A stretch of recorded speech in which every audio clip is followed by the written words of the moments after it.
Milwaukee, great to have you with us tonight. We're ready for a Friday night of baseball here, and the Cincinnati Reds are in town to start a three-game weekend series, the final leg of this homestand. We welcome you, Brian Anderson, along with Bill Schroeder. Sophia Menard, our reporter. We'll hear from her in just a moment. And, Rock, tough day at the ballpark today. It's going to be interesting to see how the Brewers respond after what happened here last night. I would imagine there's a little bit of emotion, there's a little bit of fear factor, but the pennant race continues on tonight. Yeah, it's a new day, and I think it's a good thing that the Florida Marlins and the Miami Marlins are no longer here. That would have been an uncomfortable situation. Mike Fiers hits Giancarlo Stanton right in the cheekbone right there. You can see the reaction of Mike Fiers. He's noticeably upset. Then the hitter that comes up, Reed Johnson, he hits him too, but unbelievably, that both of them are called strikes. So, there's a lot of discussions down in that clubhouse today. Individually, as a team, every player is going to handle this thing a little bit differently. But as I said, I think it's important that the Reds are in town, don't have to deal with that whole thing with the Marlins right now, and the pennant race is on. So everybody has to figure out a way to get press on. Still continue to think about the health of Giancarlo Stanton, but you have a pennant race and you have a job to do. Yeah, certainly getting back to normal is the best goal right now for the Brewers. They had to answer a lot of questions today about last night. There was a lot of emotion in the clubhouse after the game. And for more on that, we check in with our reporter, Sophia Menard. Sophia? Thanks, Brian. And yeah, the update on Giancarlo Stanton today from the Marlins was that he suffered multiple facial lacerations that required stitches, multiple facial fractures, and some dental damage, but it is not believed that he will require surgery. So a good news for Stan on that. He was expected to be discharged from the hospital today and head back to Miami. And Giancarlo Stanton tweeted this message to his followers saying, "The amount of support I've received from you guys has been tremendous and heartfelt. I feel much better today and am deeply appreciate your prayers." Now, on the other side of this is how Mike Fiers is processing this whole event. A day after last night's incident, he addressed the media today expressing concern for Stanton and also how he plans to move forward. There's a lot of people that know the game of baseball, understand what happened, and know me personally, know that I'm not looking to go throw at people. So it was definitely an accident, and we all hope that it never happens and stuff like that never happens in this game, but unfortunately it does. And just trying to look just hopefully he gets better, and I'm just trying to get ready for my next start, though. I mean, there's a lot going on, and we got a couple weeks left here, and we need to win games, and but as long as he's fine, we got to look past this. Ron Renicky and the Brewers echoing Mike Fiers' sentiments today, expressing concern for Stanton, their well wishes for him as he recovers, and again, just stressing that it's an unfortunate part of the game, something that happens. Never want to see it happen, but trying to move forward here today. Yeah, and that reality that your season or your career could end with one pitch or one line drive. All right, we move ahead. We're ready for baseball now, and we'll check in on Kyle Loesch and see if he's going to have a comeback tonight. Loesch on the mound, matching up against his old team for Game 1.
Big money on all your home improvement needs at Menards. By Miller Lite, now in the original can, it's Miller time. By Toyota, let's go places. And by Southwest Airlines, find our fares online only at southwest.com. Frank Cashan, Jerry Augustine back with you here in Milwaukee. Reds and Brewers, game one of a weekend series. Kyle Lohse has given up 12 earned runs over his last 2 starts, Augie. How does he turn this and make this a good bounce-back effort tonight? Well, I'll tell you what, it starts right from the start. It all starts with good command and good location to really set a good tempo in the game. He has to keep hitters honest, and the way you do that is you really have to command your off-speed stuff, being able to locate them. And lastly, you know what? This is a big series. The way you set the stage for a big series, you go out and you pitch well that first game. Kyle has that opportunity. Brewers have not won back-to-back games since August 24th and 25th. Accomplished that over the last 2 games. Time to make it 3 in a row here tonight and stay in playoff contention. First pitch on the way. Enjoy it.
And this Brewers-Reds series on Fox Sports Wisconsin, presented by Potawatomi Hotel and Casino.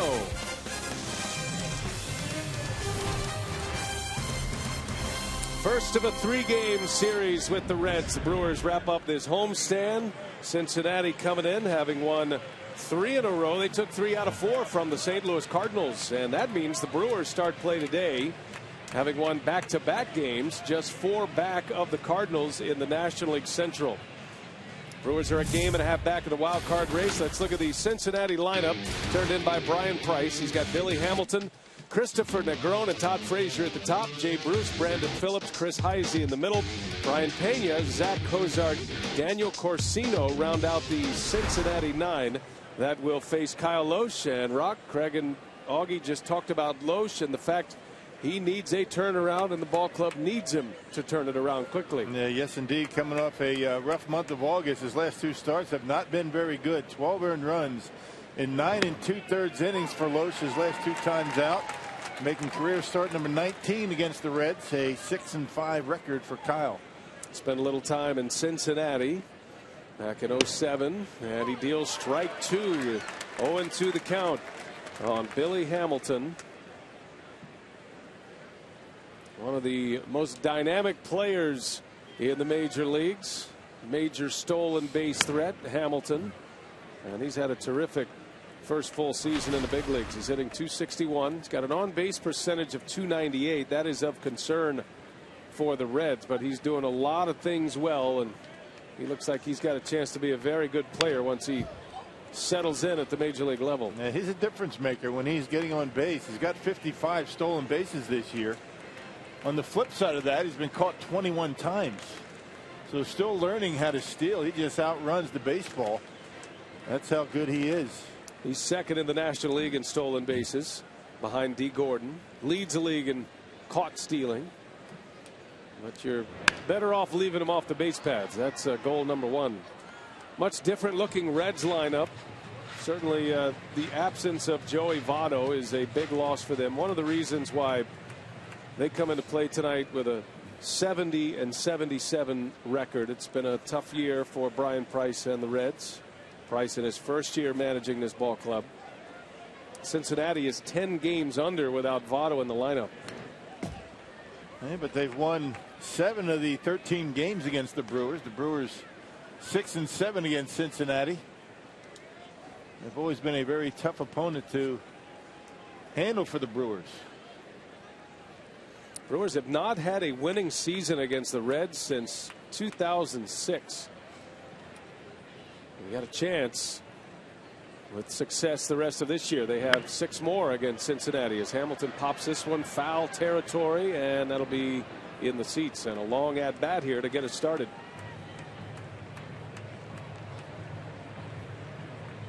Still have some familiar names in there, and certainly some bats who can do damage. Frazier, Jay Bruce, Brandon Phillips is back in the lineup. He missed significant time with ligament damage to his thumb.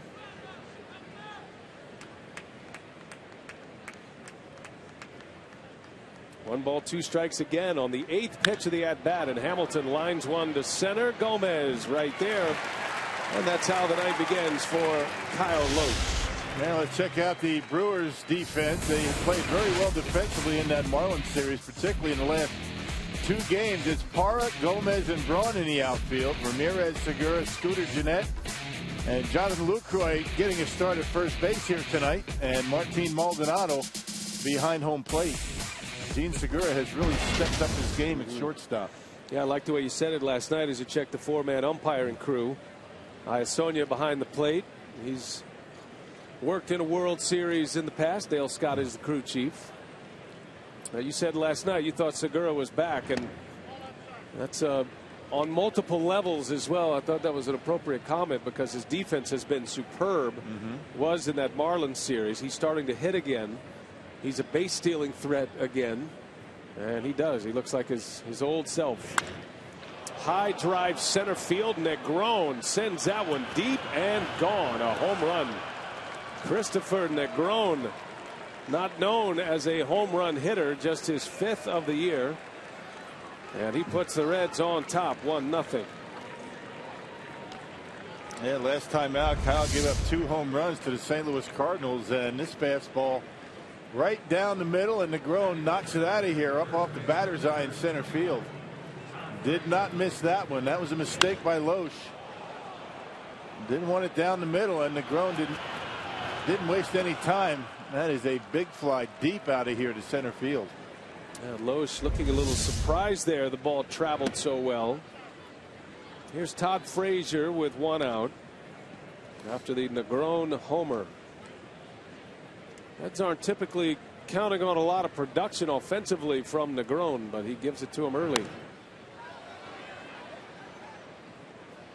With Votto out, Frazier plays first. Negron is at third base, which is where Frazier was, and that's the ideal lineup for the Reds with Frazier and Votto on the corners. Well, Negron's making the most of his chances. Yeah, Cincinnati feeling pretty good about themselves around right now. They have won 3 in a row. Handled the Cardinals some losses. They're feeling like they're playing some pretty good baseball right now. And Frazier, an all-star this year, having a terrific season. 25 homers, 74 driven in. Becomes the focal point of this offense right now. And he leans out over one and slaps it into left field, a base hit. Back-to-back hits. And Frazier, who had been 2 for 18 career against Kyle Loesch, comes up with a single in the first inning. Yeah, look at a slider that was up in the strike zone. It's All about touch and feel for Kyle Lohse. In his last couple of starts, he just has not been able to put the baseball where he wants it. He doesn't throw nearly hard enough to be able to get away with pitches that get too much of the plate. Leaving breaking pitches up in his zone, getting too much of the plate with the fastball. And that's pretty much the long and the short of it right now for Lohse.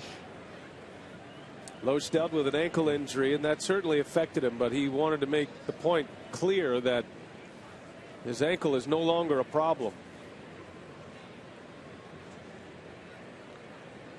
Spending his time between starts working on mechanics and hoping a mechanical fix will get him back to form. Lohse has been, up until recently, the most consistent Brewer starter this year.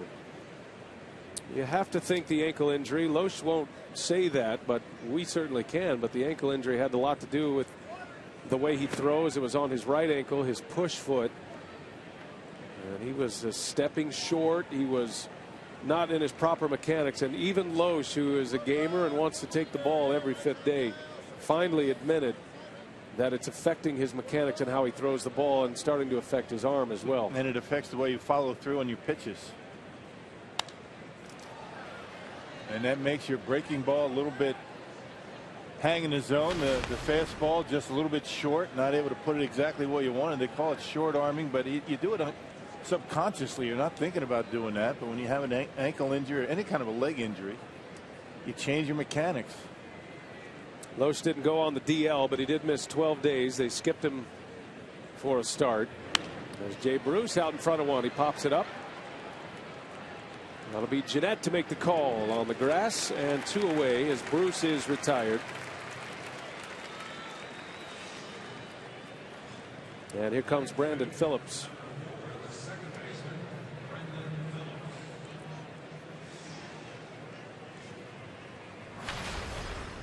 This will be Lohse's 4th start since returning from the ankle injury.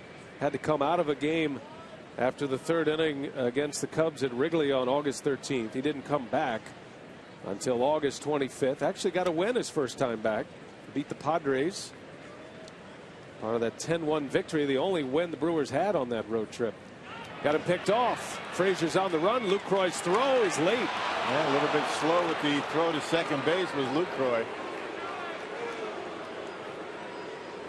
Yeah, you got to get rid of it quickly. You got to step to the throw from the pitcher and very quickly get it to second base. Lucroy took a little bit too much time.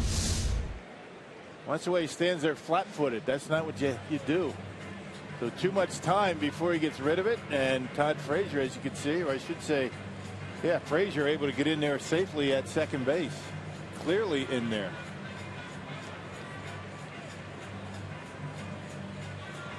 And Lohse, knowing he had an out to end the inning right in front of him. And that'll go as a stolen base. 20th steal for Frazier to go along with his 25 home runs. So a runner at second, 2 outs, Phillips at the plate.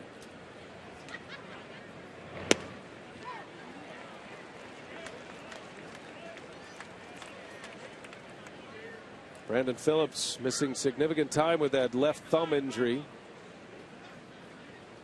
Finally returned from the disabled list on August 18th. He missed a little over a month and a week. Same injury that Yadier Molina had, as a matter of fact. Molina's was on the right hand. As Phillips pops it up, Lucroy will give way to Jeanette. And Lohse is out of the first, but the Reds score. They get a home run from Negron, and the Brewers have to play from behind early.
top of the first to give the Reds an early lead.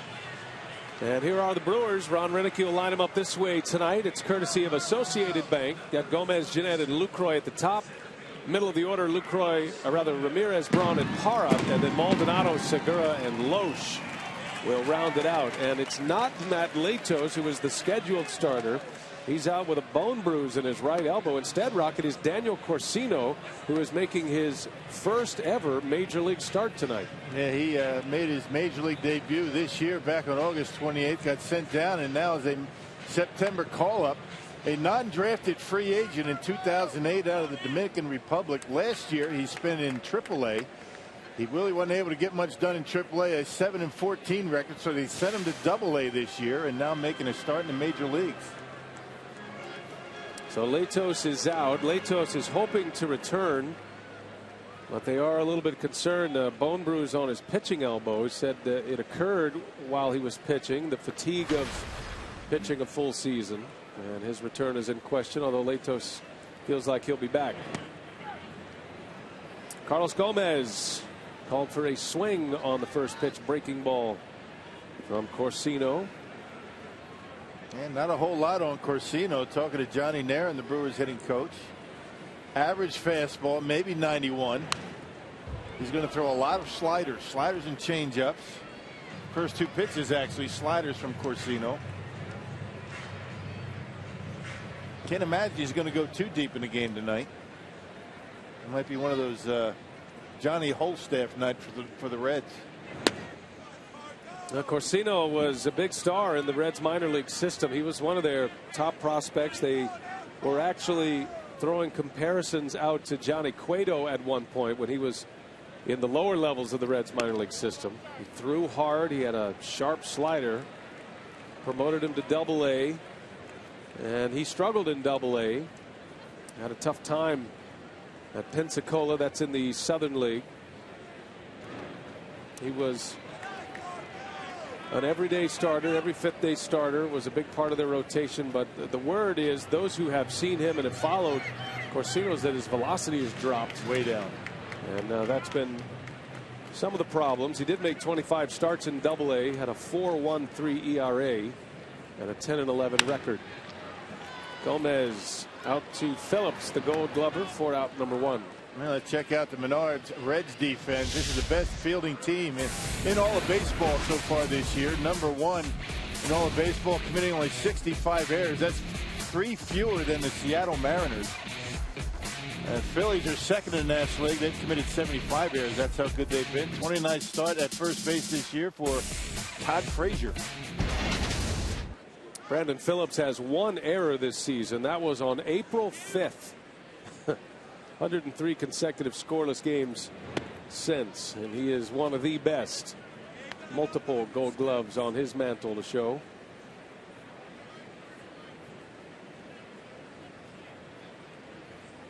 Scooter Gennett batting second again, and another slew of right-handers for the Reds as Gennett gets jammed. Jack Cozart is there for out number 2. Yeah, pretty solid up the middle of this Reds ball club, don't you think? When Mesoraco's behind home plate, he's very good defensively. Cozart, Phillips, then you have Billy Hamilton that can run down just about everything out there. Tonight is Brian Pena behind home plate. Now we've seen Hamilton, who was a shortstop coming up in the Red system, has a very strong throwing arm, converted to the outfield. He can run them down with it, the best of them in the league. It's be a fun watch in this series with Hamilton and Gomez flagging balls down in the gaps. 2 outs for Lucroy, coming in at an even 300, and a shot right to Phillips. And this is going to be a quick inning for Daniel Corsino. Just a 10-pitch first, 3 up, 3 down, 1-0 Reds.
Sports Wisconsin, presented by Potawatomi Hotel and Casino. Kyle Loesch gives up a solo home run. The Brewers trail 1-0 here. And talking to Kyle Loesch yesterday, he said he just created some bad habits for himself over his last 2 starts, giving up 12 earned runs in 9 2/3 innings, coming off of his last win August 21st against San Diego, which was his first start coming back from the ankle injury. And those habits, he said, were just shortening his stride, leaving his arm up, and that was affecting his location. So he said it's just been constantly trying to make adjustments since then, trying to hit his spots better. Ron Renneke echoed that as well. And he knows with 15 games left in the season, all now against division opponents, he said, you know, we put ourselves not in an ideal spot, but we have to take care of business now and play good baseball the rest of the way. A big part of that is getting him back on track. Yeah, no question. And it's a big reason why the Brewers have struggled so, the starting rotation. As Lucroy will make the call here, and he's got it in foul territory. But that said, Rock, the rotation is the reason the Brewers had such a big lead in the first place, and the rotation is one of the main reasons why the Brewers gave it back. So there is hope that they can all get it dialed in down the stretch, and they can make a nice run here.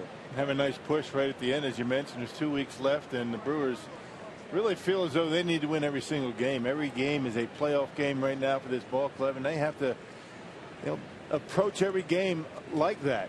In that starting rotation, they really feel the heat, and it has been a rough stretch for that rotation. Last 6 starts, not including tonight, there's only been 1 starter. That was Willie Peralta that went past the 5th inning.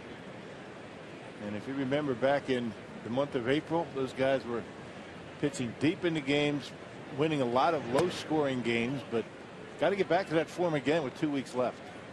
Now the Braves had, the Brewers second only to the Braves in innings pitched by the starters for much of the year.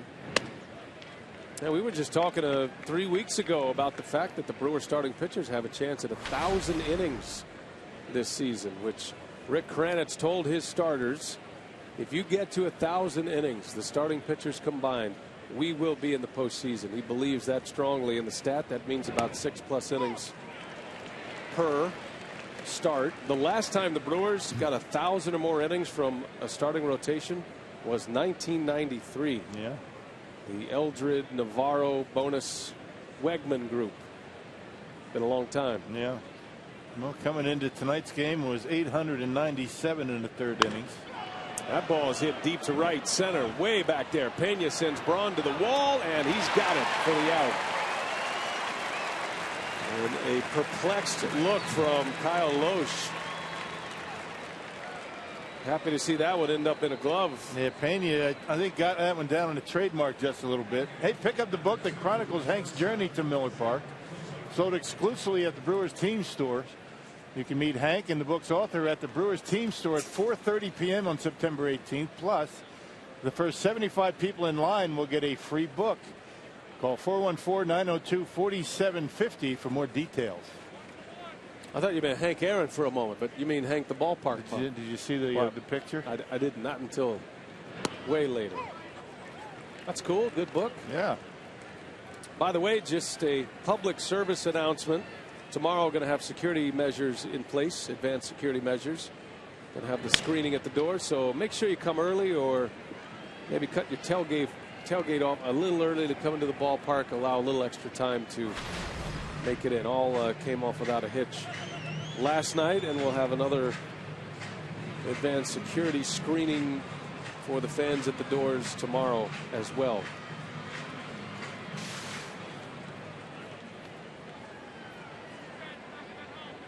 Two up, two down, Cozart in an 0-2 count.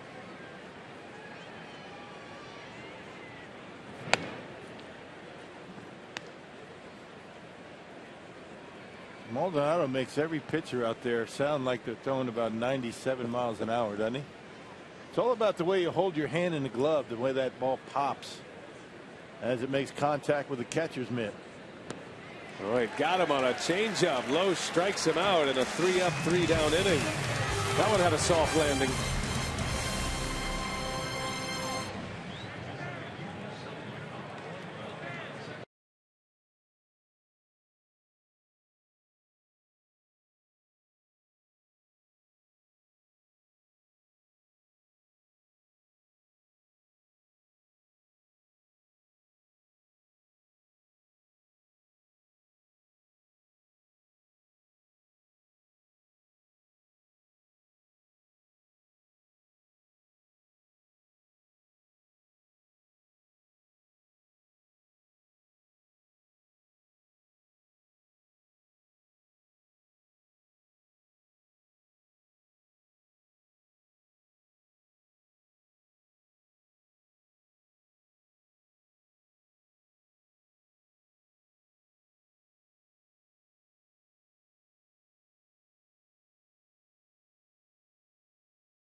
We head to the bottom of the second now. And a reminder that you could golf with the Fox Sports Wisconsin girls at the Milwaukee Bucks golf tournament. That's Monday, September 22nd. Log on to foxsportswisconsin.com. Click on the Golf with the Girls banner for a chance to win. Aramis Ramirez will lead off. He'll be followed by Braun, then Parra. Second inning against Daniel Corsino. His first major league start. He went through the order 1, 2, 3 with a couple of groundouts in the first inning. Where are we on the 22nd? Oh, it's an off day. Maybe fly back. I don't think you're eligible. Can't? I mean, I think you could go play in the tournament, but golfing with the Fox Sports Wisconsin girls that's a fan initiative. Trying to drive traffic to the website, I think. Ramirez flies to center. Hamilton is there. You just shut me down just like that, huh? We could go out golfing on the 22nd if you like. No, we're looking into going back down to Churchill Downs. You know, we did that last year on an off day, but they don't run on Monday. Oh, is that right? 22nd to Monday. That's when we're in Cincinnati. Kind of a bummer. Do you have any other options for us? Are you our social director for the final road trip of the year? Looking into it. Nice. Here's Ryan Braun with one away.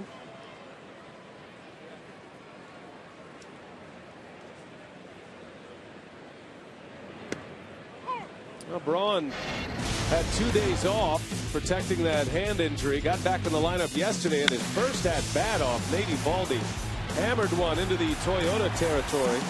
Home run number 19 of the year for Braun. Now 79 runs batted in. Yeah, pitched down and looked like it was a little bit in. That ball's hit deep to left. On the run is Heisey toward the wall. He's got it. Slightly off the end of the bat. And a long, loud out for Ryan Braun. Yep, the slider. He throws a lot of them.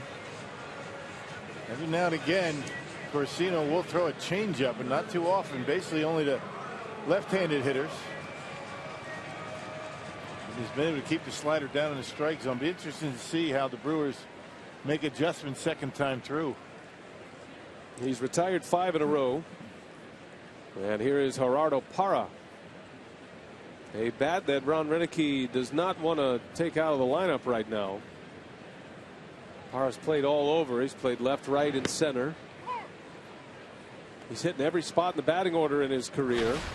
Played all 3 outfield positions. He's been a Gold Glove Award winner at 2 of those 3 outfield spots, left and right. And Parra's in there due to an injury to Chris Davis. Sophia has more on the Chris Davis story. Yeah, Brian, Chris Davis just battling with a forearm injury. This is the 2nd straight game he has missed. And talking to Davis earlier today, he said he felt well enough to play both yesterday and today, but they're just being cautious with him and want to get him back in the lineup. And an excellent play there by Brandon Phillips. Thank you, Sophia. That's a 1-2-3 inning for Daniel Corsino. Put out goes 1-4-3.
Third inning from Miller Park. Now time for you to tweet your photo to us. Just use the hashtag WisFanPhoto for a chance to have it shown in an upcoming broadcast. It's all brought to you by AT&T. And do it quick. We're running out of time here. 15 games remaining in the regular season. The Brewers are a game and a half back of the Pirates for the second wild card spot. 4 games back of the Cardinals for the division. Only 6 home games including tonight. The pitcher Corsino sends one back up the middle and a base hit. So the Reds get their 3rd hit. Comes from Corsino, and that'll be his first major league hit. And they will keep the baseball as a souvenir. So on a night he makes his first major league start, Corsino has his first hit as a big leaguer.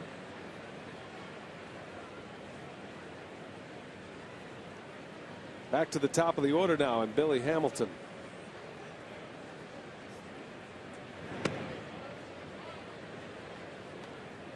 Pittsburgh is hosting the Cubs tonight. They've got Garrett Cole on the mound. Pittsburgh has a 3-2 lead over the Cubs in the 5th inning, heading to the bottom of the 5th.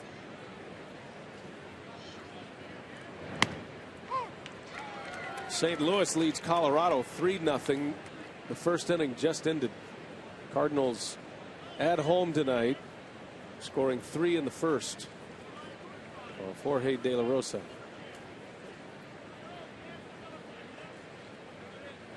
Yeah, St. Louis trying to break a 3-game losing streak. Reds won the final 3 games of that series. First 3-game winning streak for Cincinnati since early August. Been a little over a month since they put 3 wins in a row together. Curious to see how the Marlins do tonight. They are in Philadelphia. They are scoreless in the 6th inning, facing Cole Hamels tonight. Sophia gave us the report on Giancarlo Stanton leaving the local hospital on his way back to Miami. No surgery necessary for him. There's a grounder to short. Get the out at second. No chance to get Hamilton at first.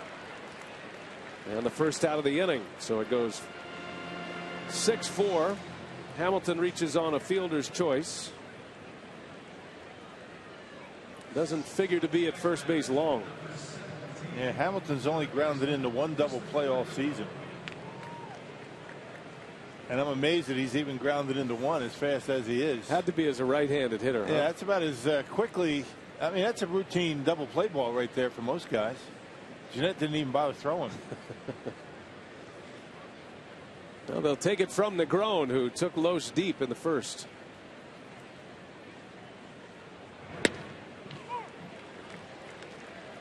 Negron with his 5th homer. Well, if you're Kyle Loesch, you can't really concern yourself too much with Hamilton. I mean, keep an eye on him, but you know the one thing you don't want to do is try and quicken your delivery to try and give Maldonado a shot to throw out Hamilton and then hang another pitch. Maldonado, a very good throwing arm, very quick release. This is probably the best combo pitcher catcher that the Brewers have containing a running game.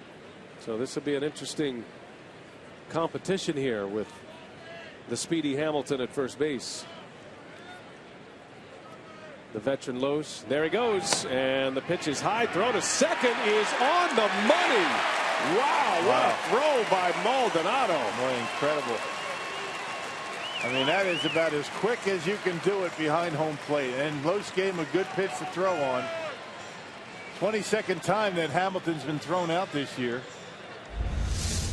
Look how quickly Maldonado gets rid of this baseball. Feeder in position before he gets it. Right on the money. Wow. A little bit of a high tag by Gene Segura. But it looks like they got him anyway. Well, Brian Price is on his way out. And Phantom Cam will give us a good look right on the jersey before the hand got there. And you see where Segura is taking that throw well in front of second base. Now, if he stays back, I mean, it's going to be uncontested. It won't even be close. I'm with Segura, though, right? That ball looked like it was going to bounce, but it had so much heat on it, it stayed in the air. You will not see a better throw at any point than the one you just saw by Martin Maldonado. That's as good as it gets. The feeder in position before he has the ball in his glove. And he gets the fastest guy in baseball. Second out of the inning. You can only imagine how good Billy Hamilton's going to be in stealing bases when he learns how to do it. When he learns how to take the lead and get a jump. It's going to be Ricky Henderson type numbers. Negron in a hole 1-2. And Lowe strikes him out. So back to the fastball. Negron strikes out to end the inning. Scoreless third for Lowe.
Baseball on Fox Sports Wisconsin is brought to you by Piggly Wiggly, the official supermarket of Fox Sports Wisconsin, and by Marshfield Clinic. Don't just live, shine.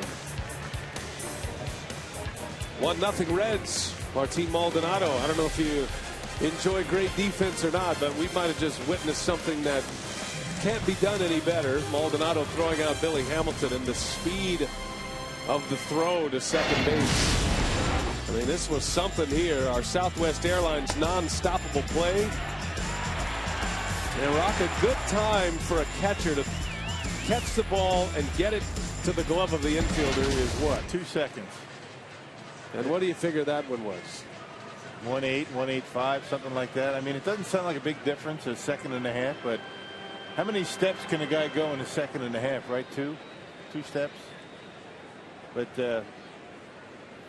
the reason he's able to get rid of it so quickly is because, first of all, Lowe's gave him a good pitch to throw on. That pitch was up and away. That's ideal for a catcher to get rid of the baseball. His feet were moving before he had the ball in his glove. He was already in position. It all starts with the feet. Getting your feet in position to throw, squaring up your shoulders, and getting a good straight throw. And that wrist snap down to second base, that gives you that good carry. And that is about as good as it gets right there. I've never seen one better.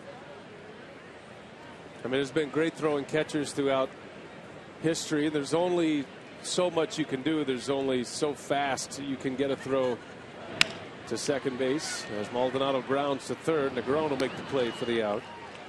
So this is an unofficial time here, and we're going off what we call time code in the truck, Rock. See if this jives with what you think. But we had that at 1.67 seconds. That's a bit quick, I think. So that's probably a touch. Yeah, I mean, the best of the best are 1.8. You know, I don't know if there's ever been a guy that has been any quicker than that, but But 1-6, what, 7? 167 is. I'm sure Martin was going to be glad to hear that. Yeah. Anyway, you get the point, right? It was as good as you could probably do it. I'd love to check in with some of the scouts down there to see what they had. Most scouts carry a stopwatch. They're always checking times to first and throws to second by catchers. I'd be very curious to see what that one was.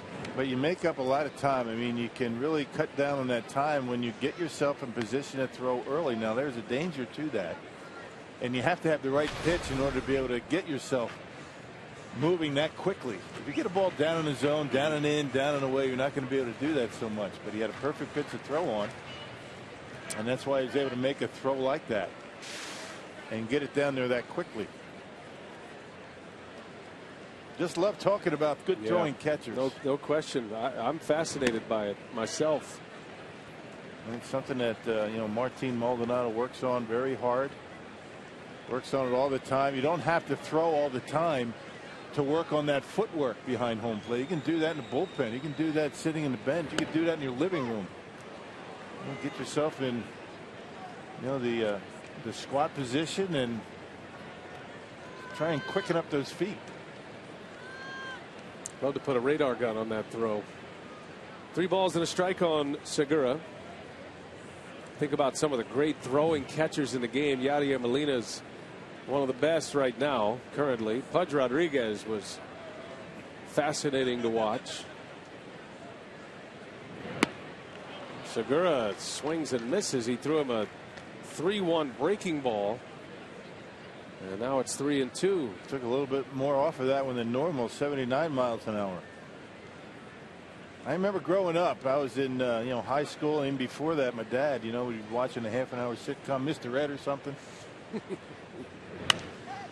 Segura pops this one up.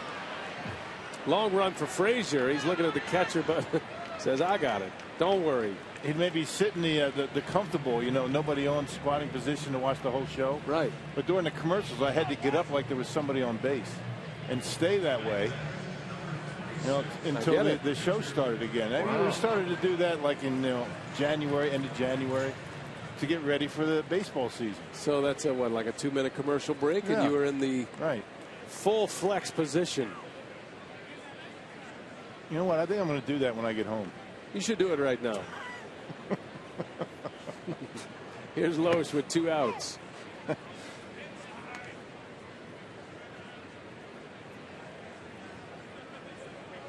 The old Mr. Ed technique. Loesch down the line. That's foul. Just missed the bag. And it's 0-2 on Loesch. I've talked to Martin a lot about how he has got his feet as quick as they are right now. He says, in Puerto Rico, he runs on the beach, jumps rope, runs on the beach, and that's how he's been able to get those quick feet.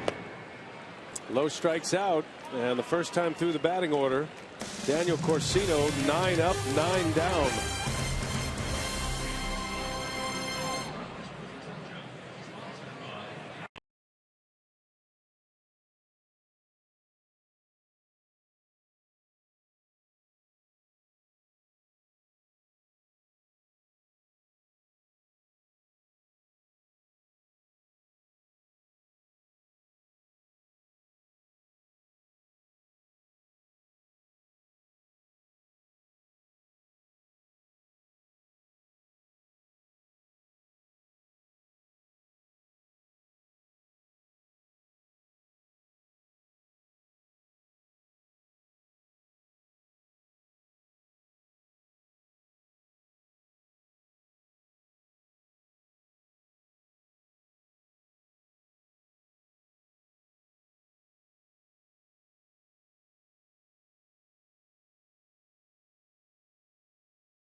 Wisconsin is brought to you by Southwest Airlines. Find our fares online only at southwest.com.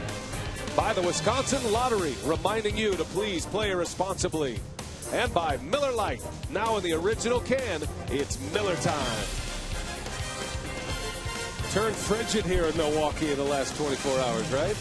Temperatures in the high 40s tonight. What in the world's going on here? Carsoup.com trivia question prior to the Brewers acquiring Broxton. Who was the last player they obtained via trade with the Reds? Good question. Todd Frazier leads off. Broxton will be facing his first team for the first time, or his former team for the first time. Had the day off yesterday. The Brewers were able to get to the finish line without him after he had pitched in 4 consecutive games. Man, he's been outstanding so far. An inning and a third his last time out. Frazier out in front. He pops it up. That'll stay playable in foul territory. Ramirez makes the catch for the out.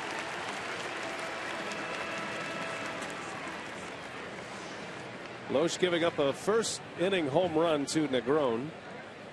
Gave up a hit right after that to Frazier. Nothing since. Had a single by the pitcher, but Billy Hamilton was wiped out. Hamilton replaced Corsino at first base on a fielder's choice, and then a caught stealing. So Loesch has faced the minimum since that first inning. Still trying to get the feel for that off-speed pitch. That curveball, that pitch right there, a little bit up in the strike zone, but able to catch the zone with it. Got a Frazier on that pop-up on a curveball.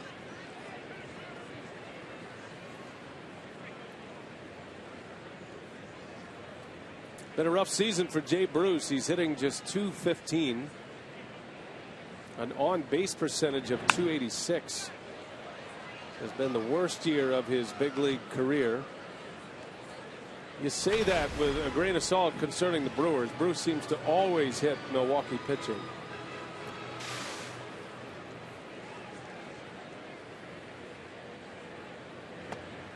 Man, the Reds will tell you he's been trying to pull the ball a little bit too much. I mean, looking up there, only 16 home runs. That's a down year for him for sure. He's always been very good at driving the ball out of the ballpark to left field and finding that left center field gap. When you start pressing up at the plate, you start jumping and trying to pull everything. Bruce had 3 consecutive seasons of 30 or more homers. Last year hit 30 homers with 109 RBIs. It was a career best in RBIs. He won the Silver Slugger Award last year. And down he goes. Loesch strikes him out. So Bruce is 0 for 2. And a strikeout number 3 for Loesch. Once again, pulling the shoulder just a little bit on the two-seam fastball. There it goes. See that shoulder? He gives up on it, trying to pull it, bat ahead out in front, and Loesch able to get him on strikes. 2 up, 2 down for Loesch.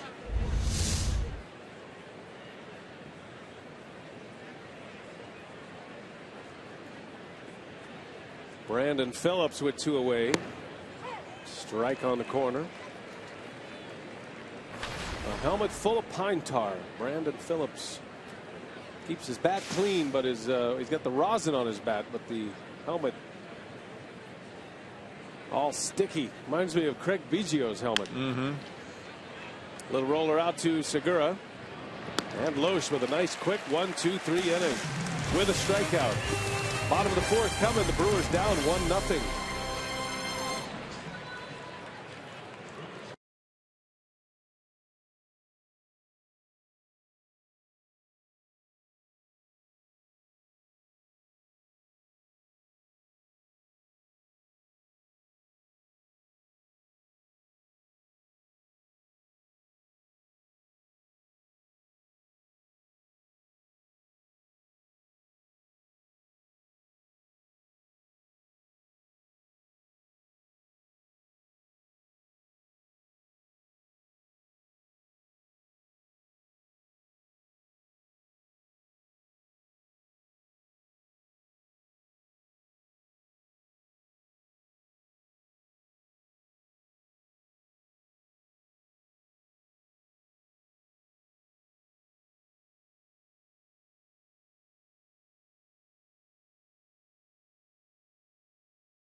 You are watching this Brewers and Red Series here on Fox Sports Wisconsin, presented by Potawatomi Hotel and Casino back at Miller Park. The Brewers trailing 1-0. And the Brewers Community Foundation and the Leadership Council are proud to host this season's final drive for charity. Fans are asked to bring contributions to the ballpark that support animals living in shelters. Hank the Ballpark Pup says thanks to all the Brewers fans for helping making Wisconsin a better place for kids and families. So if fans come and donate an item for the animal shelter or a $5 contribution, they will receive a one-of-a-kind Hank the Ballpark Pup pin. All right, Sophia, thanks. Don't forget, we got the enhanced security measures in place tomorrow. Make sure you show up early and make it easy on those folks as you come in the ballpark. Yep, Major League Baseball mandate. That's going to be an everyday thing next year. All over baseball. Top of the order, Gomez leads off.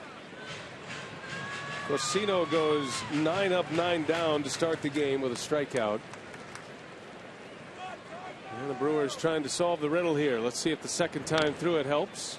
Gomez taking a huge hack. Some of the notes on tomorrow's new security measures. That'll be tomorrow, game 2 of the Red Series. Bags will be checked. Fully implemented for postseason and next season. Yeah, we've been going through that screening process just about all season. Yep, everywhere we go through it, and yeah, it's just the world we live in now. Better to be safe. Gomez strikes out, pitch gets away, and the throw to first is up the line. Gomez on his way to second. Well, the Brewers can't buy a hit, but they'll take him any way they can get him right now. That'll be a strikeout and an error. And Brian Price is on his way out to ask if Gomez was out of the baseline. Well, it really doesn't much matter unless the baseball hits him.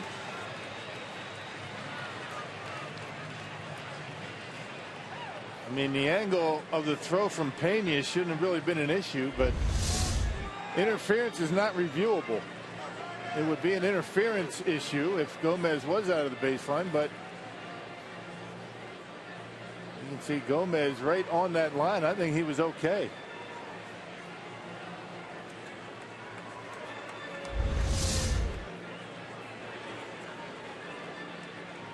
And ball tailed up the line and forced Todd Frazier to go into Gomez as that ball got to first base. Home plate umpire Dan Iasonia saying that Gomez was okay. Frazier talking with crew chief Dale Scott. So you can't go to review on that.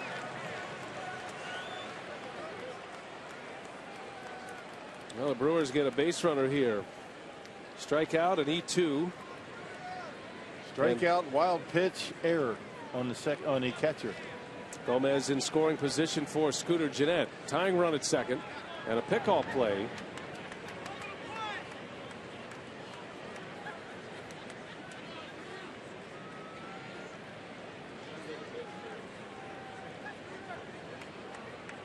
Daniel Corsino, 24 years of age, out of the Dominican Republic.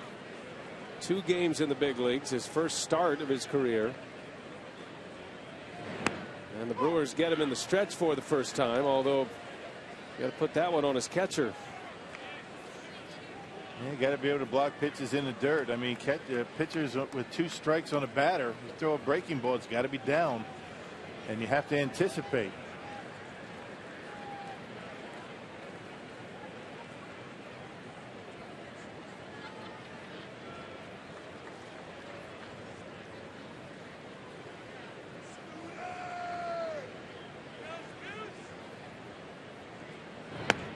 All this talk about some of the rules being amended, adjusted, especially the home plate collision rule.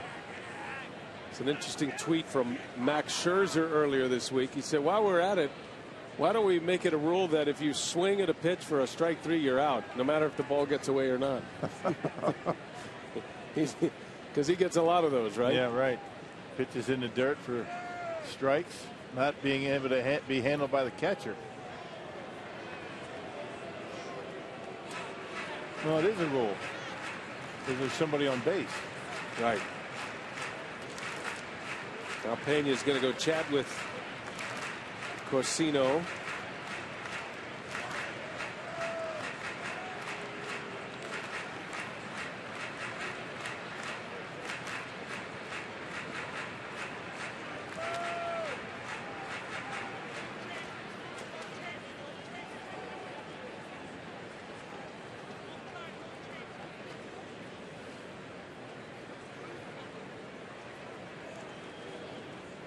1 ball, 1 strike on Jeanette. He popped up to short his first time up. On the ground, right side. Well done. That'll get Gomez to third base. Hey, the Snow Creek Bar and Grill in Mellon, Wisconsin is tonight's having the game winner. They call the Brewers in the next 24 hours. They get 40 Miller Lite beer pen tickets to a Brewers home game April or May of next season. This offer courtesy of the Tavern League of Wisconsin and Miller Lite. All right, where's Mellon, Wisconsin? It's up there in Ashland County, up north, about 6 hours. Wow, way up there. Yeah.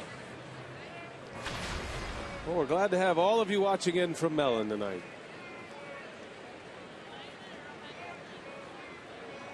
Brewers have a runner at third base with 1 out. Jonathan Lucroy at the plate. Reds are bringing their infield in.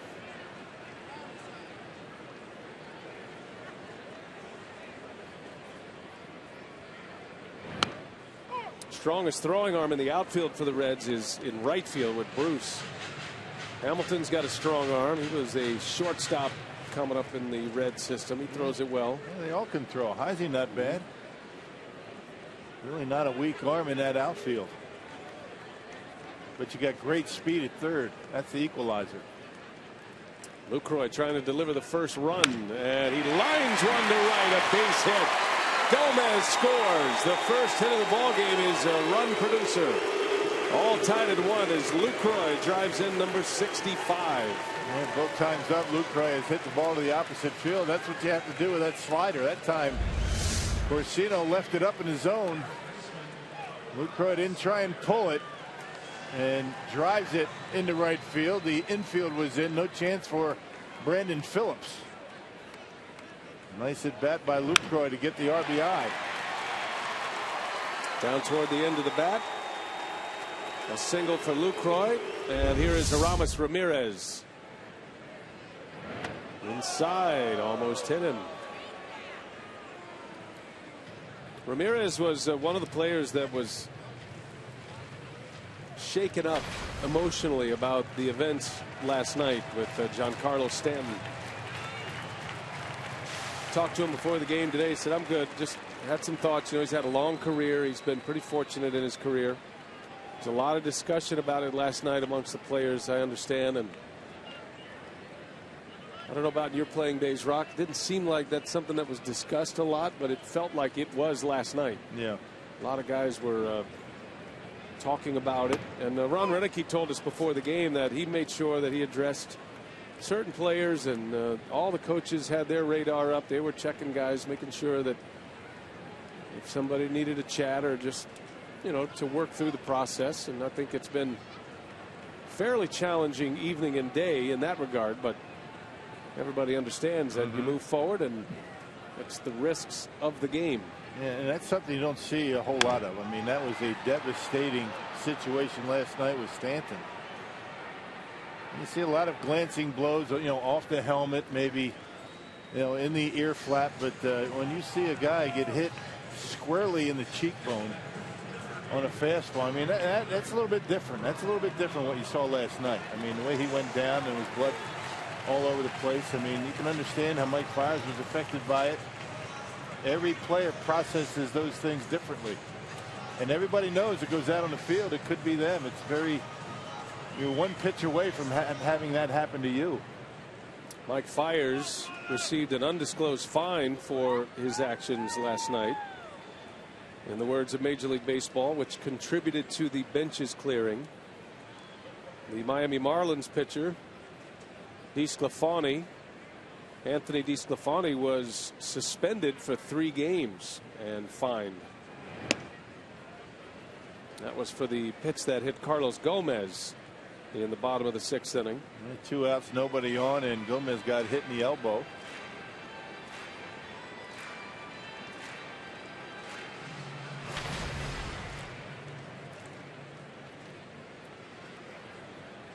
Ryan Braun with 2 away, got Lucroy at first. All tied at 1. The Brewers even it up. Got a break on the first hitter of the inning, Gomez, who struck out, but made it to first on a wild pitch and then a throwing error. On that same play, got him to second. Jeanette advanced him to third, and Lucroy drove him in. Farmland, what's cooking? Longest active hitting streak at home against a division opponent. A lot of details in there, but Ryan Braun's at the top of the list. Has 12 of them.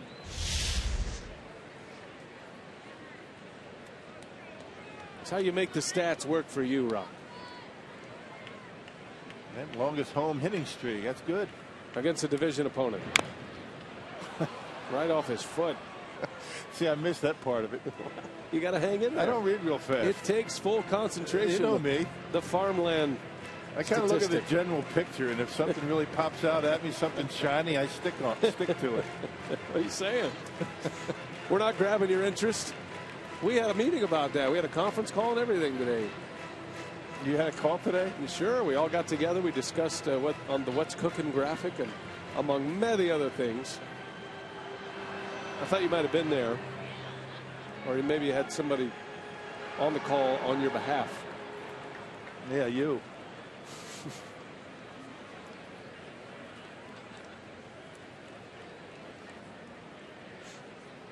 One ball, two strikes. Braun almost hit one out his last time up. He missed it just a touch on the bat. Got it toward the end of the bat. Yes. And it ended up in deep left on the warning track for an F7. Yeah, just got out in front of a slider just a bit. Brewers would love to see Braun get on a home run binge here. He's got a couple on this homestand. That is a very wild pitch.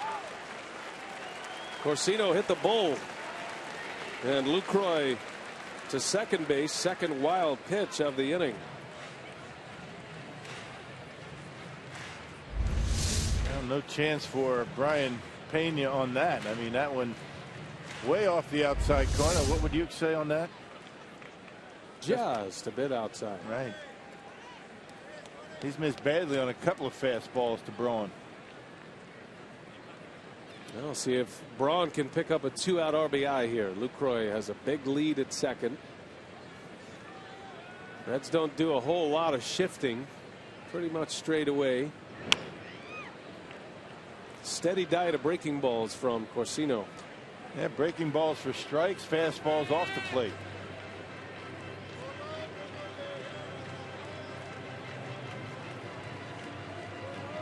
Daniel Corsino. You could see why there was some Cueto comparisons just physically. He's built like Cueto. 5'11". A little heavier than Cueto. He goes a little over 200 pounds.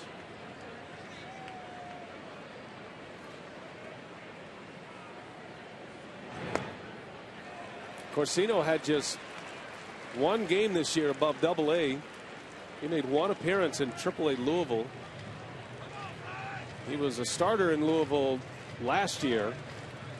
Finished the season 7-14 with a 5.86 ERA in Triple-A last season. Spent the whole year there. They sent him back to Double-A to start this season. So-so numbers in Double-A in the Southern League. Pensacola. Here he is in the big leagues. His third outing. Braun hammers one to center field. Lucroy around third. He's coming home. The throw coming home. Lucroy slides safe. The Brewers take the lead 2-1 on a Ryan Braun RBI single. That's a heck of a throw by Billy Hamilton. They almost able to get Lucroy, but Ryan Braun banging it back through the middle. A big 2-out RBI to give the Brewers a lead. A breaking pitch that stayed right down the middle of the plate, and it's a foot race now for Lucroy. Check out this throw. Now check out Pena. This is the new rule. You're not allowed to block off home plate anymore. And because of that, he's in front of the plate, takes the throw, and has to reach back, and that's why Lucroy's safe. Back in the old days, he's going to stick that leg right in front of home plate, and it's probably going to be an out. The old days meaning last year. Dan Isonia right on top of it. Yeah, way back in 2013. It was interesting, Lucroy's slide there, as he didn't really start his slide or make contact until he was across the plate. Kind of did a had a leap into the plate. Remember, he started his slide a little bit short against the Marlins and got called out. Just that subtle adjustment. Yeah, you do that sometimes. You kick the ball out of the catcher's glove if you slide a little bit late, come down as they trying to apply the tag. Braun at first. Some guys don't slide as far as others. It's kind of more like a javelin. You just kind of stick the landing. Some guys hit the ground and stick in there. So yeah. I think that is. I've actually had a couple of conversations with Lou Croy and Ryan Braun about how to slide at home plate. That's something they have talked about this year, how to change. Make sure you go feet first. Parra lines one right to Frazier to end the inning. Well, it was a good inning for the Brewers. They got a couple of hits. Both of them produced runs. Jonathan Lucroy with an RBI single. That was hit number 1. It scored Gomez. And then with 2 outs, Ryan Braun, a bullet back up the middle. Brewers have the lead 2-1.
And it gives the Brewers the lead as we head to the 5th inning. Brewers trying to win their 3rd straight game and trying to snap a 3-game winning streak by Cincinnati. Chris Heisey wants one foul to start the 5th inning. Marshfield Clinic pulse on the playoffs. You got the division leaders, the Nationals, the Cardinals, the Dodgers. Tight race now in the West. And the Brewers 4 back in the division, 1.5 back in the wild card race. Top 2 teams go. The Giants are +4, and then the Pirates occupy wild card 2. And the Brewers see the Pirates in the middle of the next road trip. Well, the Brewers are going to go to St. Louis for 3, Tuesday, Wednesday, Thursday. A weekend series in Pittsburgh, and then 3 against Cincinnati. 9-game 10-day road trip for Ron Renicky and the crew. Last road trip of the season, the final 3 games of the season right here at Miller Park against the Cubs. So still had some head-to-head battles to control your fate a little bit. Still going to need some help, but you're going to match up against 2 teams that are ahead of you. And that's what the Brewers did to themselves with that rough stretch that they got themselves into. They're going to need some help. Got to continue to win. Heisey strikes out.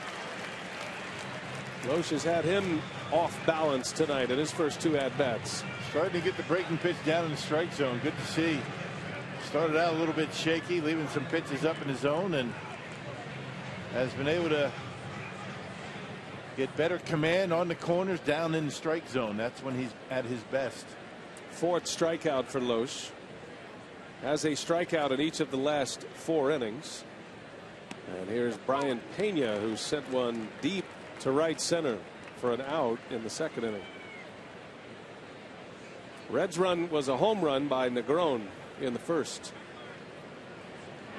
Brewers just got 2.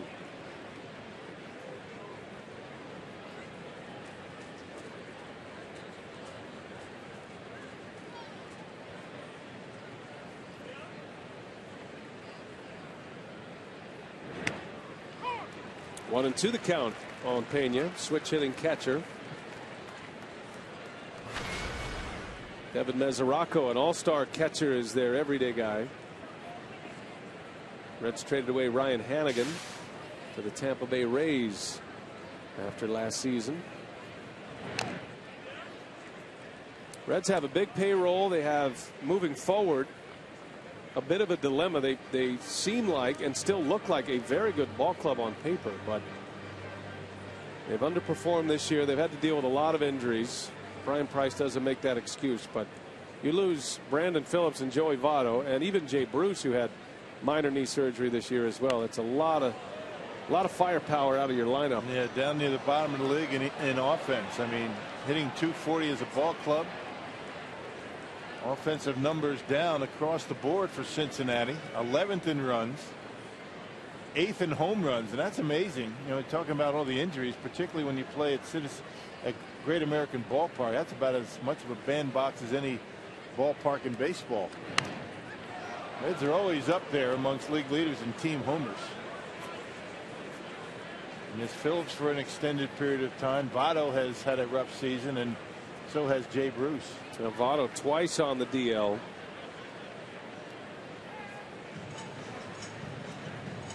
Skip Schumacher suffering from a concussion. He spent some time on the DL. Homer Bailey's out for the year, right forearm injury, one of their top starters. Now Latos is down with a bone bruise in his right elbow. Started the year with Aroldis Chapman on the disabled list after that wicked line drive he took in spring training off the head. He's come back. He's been great. That's one thing about the Reds. They do have Chapman closing games, and up until just recently had Broxton and Chapman, which then if you're behind late, it's a good chance they're going to win that game. There's a call. Strike 3. Pena walks it all the way in, and Iasonia rung him up. Back-to-back Ks for Kyle Loesch. Yep, 5th strikeout for Loesch. Well, he's starting to dial up those corners right now. He's looking good all of a sudden, and you know wasn't going to last forever. Kyle able to catch that outside corner with a cutter. There's the rotation, and Maldonado holding it there nice. He might have got the break of a call right there. A little bit off the outside part.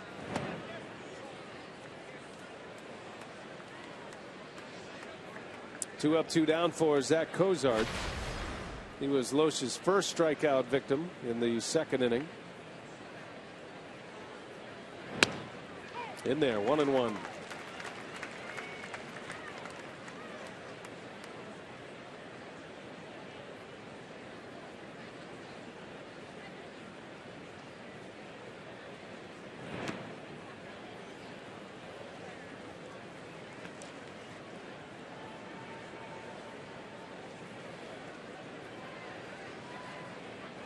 Cozart, one of the best defenders in the National League at short. He's only committed 2 errors since the All-Star break. And he lines one to left, a base hit. So Cozart with his first hit. Cincinnati gets their 4th hit of the game. First since the 3rd inning. Now it's Robin Yount bobblehead day this coming Sunday as the Brewers host these Reds, and all fans at Miller Park get a bobblehead of the Brewers all-time hits leader. That's courtesy of Robert Hack Diamonds. Call 902-4000 or go to the Brewers website at brewers.com today. The kid, and he looks like a kid in that bobblehead image. One of the numbers retired, one of the 4 statues out in front of Miller Park. Robin Yount. Big hack by the pitcher, Daniel Corsino. It's the kind of batting average that every hitter strives for on the scoreboard, right? 1,000. He's batting 1,000. He's the greatest hitter ever. He's never been retired. And he hits a bullet right to Segura. Goes the easy way for the out. Loesch gets through the 5th. He's given up 4 hits and only 1 run. Brewers lead 2-1.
By Potawatomi Hotel and Casino. Brewers lead 2-1. We head to the bottom of the 5th. Lucroy coming in to score the go-ahead run on an expert slide at the plate. How about our AT&T U-verse rewind? Check out the 2 slides. This is from the Marlins series on the left. Came in just a touch earlier and was out. Started to slide a little later and skidded across home plate. He's safe this time. Don't say he didn't learn anything, right? Pretty good. I just felt like the slide was a little different. Oh, was that you or in the truck? No, the truck put that together. Okay. But I was thinking back to that slide and how he was trying to concentrate so much to get his foot on a plate that's flat. Right. It's not sticking up like a base. Kind of stuck that landing and dug into the ground and was tagged out. This time he just flies across home plate. You don't have to stay connected to the plate, so he takes his best shot at it, and he created a lot less body to tag for Pena. And then plus you get there a little bit quicker. If you stay on your feet a little bit longer, you get there quicker on your feet than you do sliding. But again, you slide to avoid a tag. Basically, that's what you're doing that for, and that time he was able to do that. Martin Maldonado leads off. At least at home plate, you're sliding to avoid a tag, because as you said, you don't have to maintain contact with the home plate like you do the other bases. This is the subject matter of discussion we had with Lucroy and Ryan Braun a few weeks ago about sliding at home plate under the new rules and the fact that catchers aren't blocking the plate anymore. So where do you stand on this? Now, if you're not going to block the plate and it's going to be a bang-bang play, right? And you're a catcher and you're taking a throw from, let's say, right field or center field, and you've got to catch a ball in your mitt and you're going to reach around and tag. I think the hardest thing to tag is moving feet across, standing up, if you ran right through it. And it's proven that you can run through it faster than you can begin to slide through it. And you're taught as a young kid when you're growing up. No, I mean, you're taught as a catcher.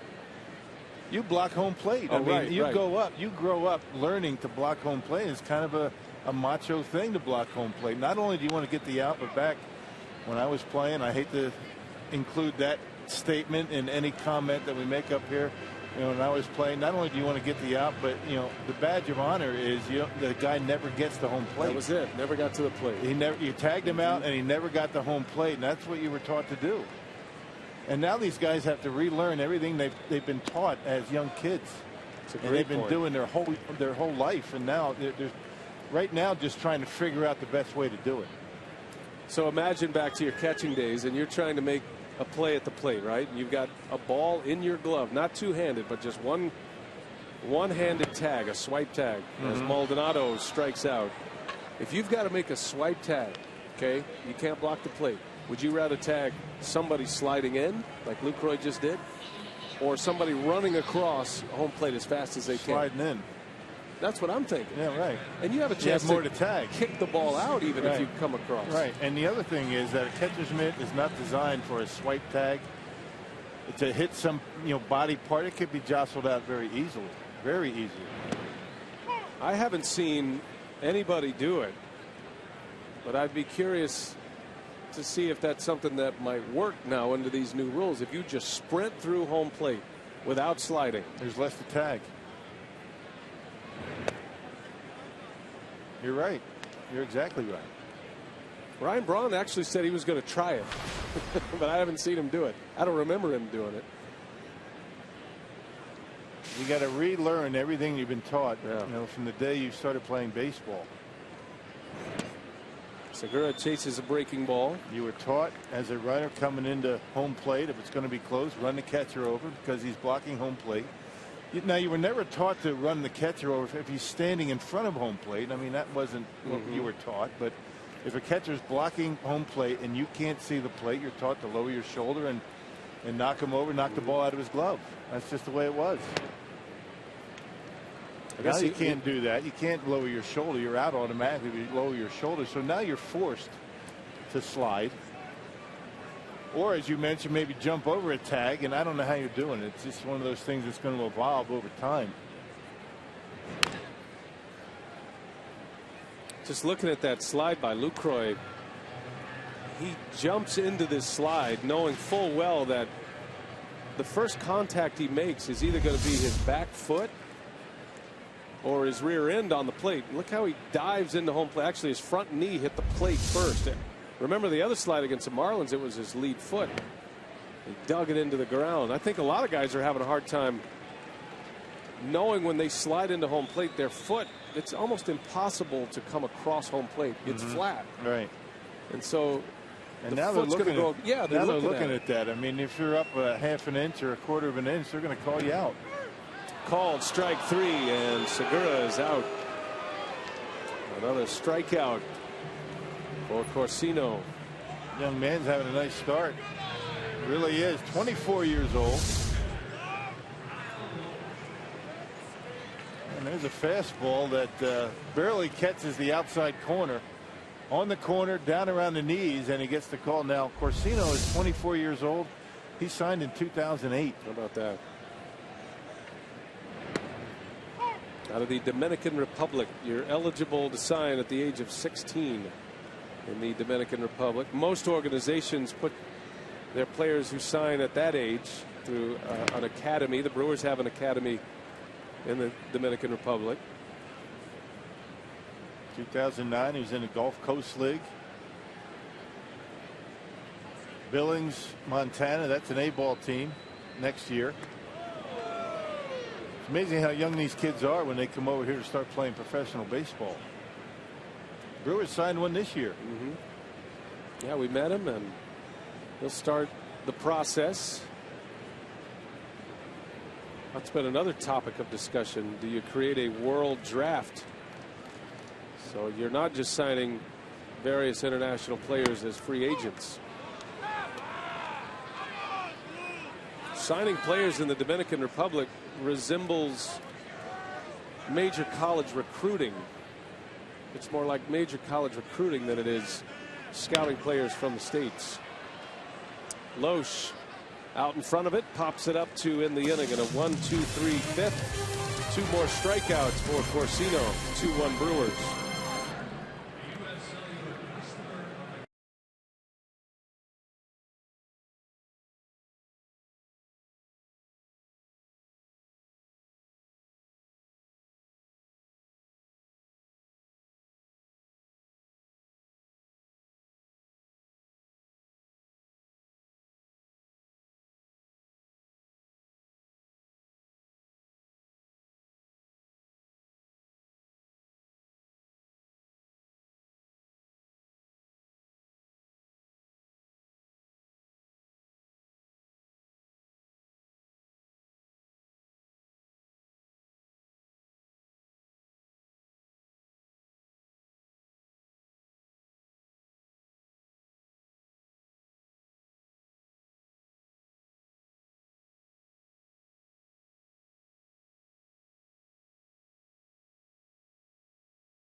To the top of the 6th inning. Milwaukee getting a pair in the 4th. RBIs from Lucroy and Braun.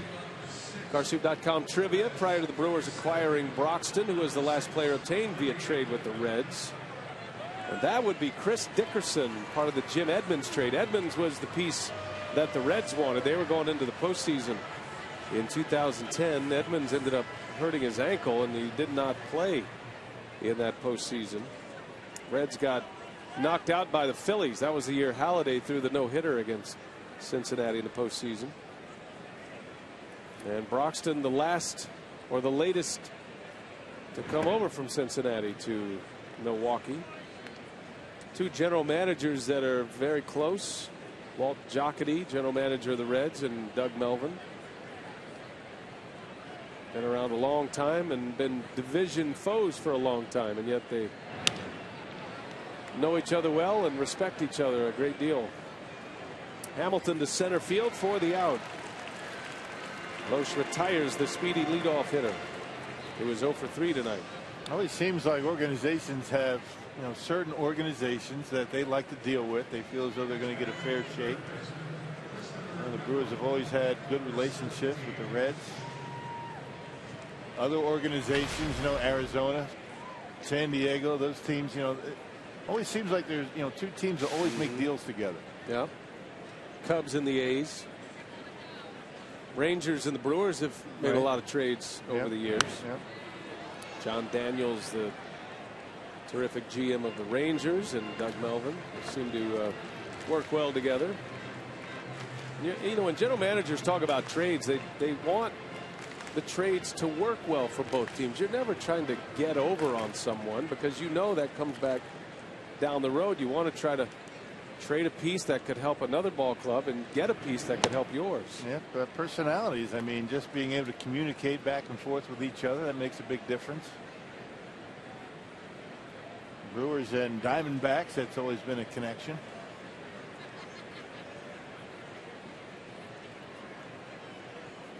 One ball, one strike. Christopher Negron.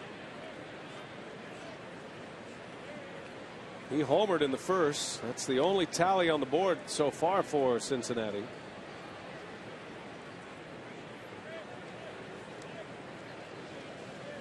Hit it to straightaway center field, and it was a blast. 400+ foot home run.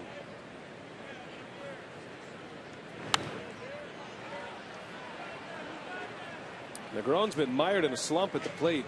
That home run was just his second hit in his last 17 at-bats. Getting his first start since last Saturday.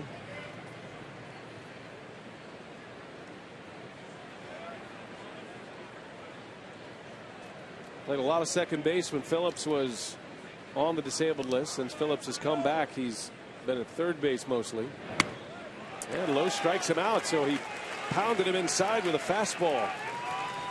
Yeah, hadn't thrown too many fastballs to Negron since he hit one out his first time up, able to bust him inside. And Loesch racking up the strikeouts tonight. He's got 6 now. Well located fastball in the inside corner. He's starting to get dialed in. Todd Frazier takes a strike. Loesch's high strikeout game this year, 9. Did that against the Pirates way back in April, the third start of the year for him. He's had a few 8 strikeout games as well.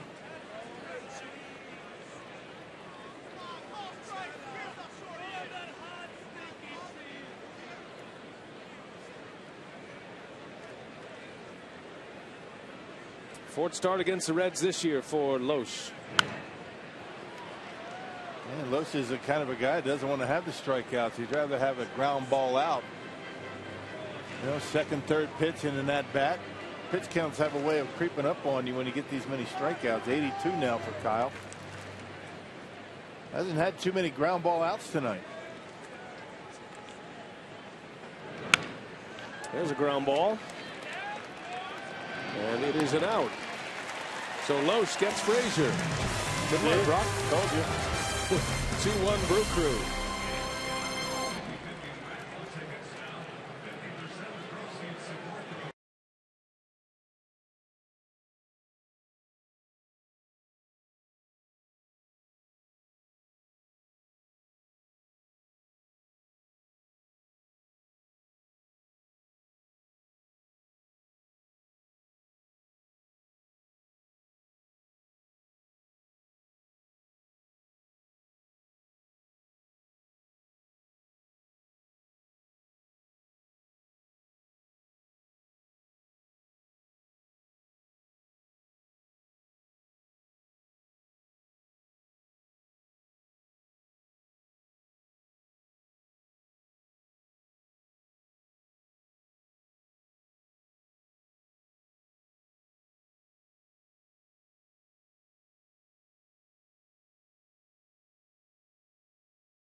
2-1 lead, and next time you're here at the ballpark, make sure you check out the Brewers' new seat upgrade feature in the MLB.com at the ballpark app. You can upgrade your seats to exclusive areas such as the club level, dugout box, or even right behind home plate. Download MLB.com at the ballpark from the App Store today.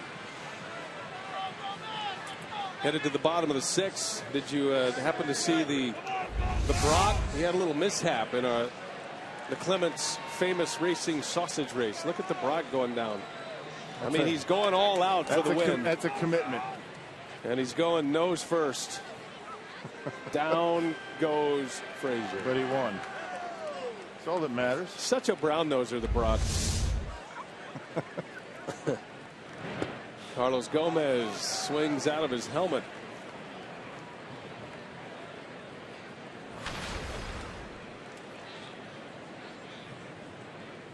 Carlos is 0 for 2, but he scored the first run. He actually struck out. The pitch got away from Pena. And a wild pitch got Gomez to first. The throw from the catcher went into right field in foul territory, and Gomez ended up at second base. Would later score on an RBI from Lucroy.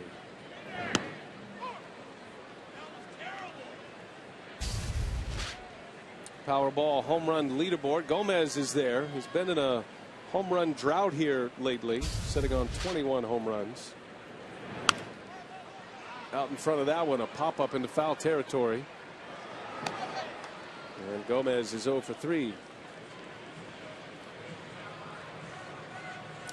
So one away. Here is Scooter Gennett. Carlos has been having a difficult time staying back on Corsino tonight. Had a good slider, keeping everything away from Carlos. See him shaking his head. He knows better. He knows what he needs to do. Just can't seem to execute up there at the plate. Gennett, center field, hit well. Hamilton on the run will run it down. Well, Scooter hit that right on the nose. Line drive out for the second out of the inning in the 6th.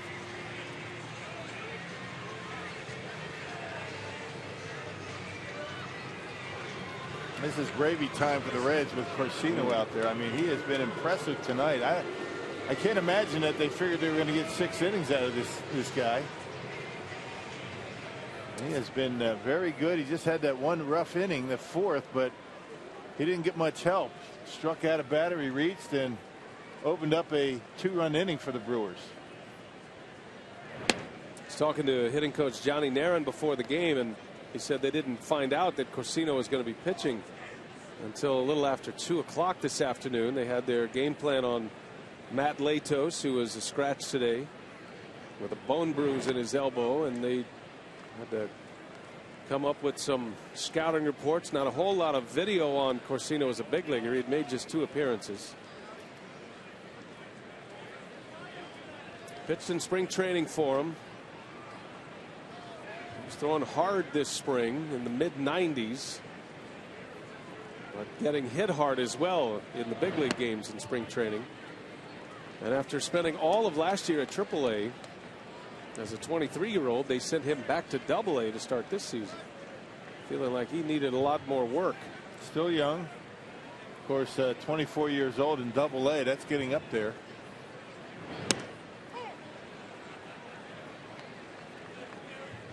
Haven't seen big velocity on the fastball, but he's spotted it well. He's used his breaking stuff. A couple of change-ups, not many.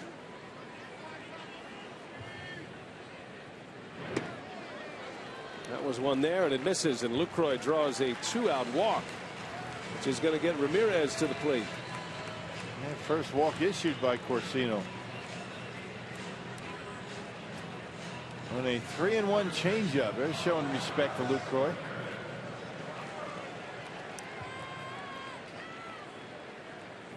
Jeff Pico, the pitching coach of the Reds, there on the phone to the bullpen as they begin to stir. 2 outs. Ramirez at the plate. He's 0 for 2 tonight. In the air to left. Sounded like it was off the end of the bat. And Ramirez is out. Inning is over, and we are through 6 at Miller Park. A tight one here tonight. 2-1 Milwaukee.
As we head to the 7th, and you're watching the Brewers Reds series on Fox Sports Wisconsin, presented by Potawatomi Hotel and Casino.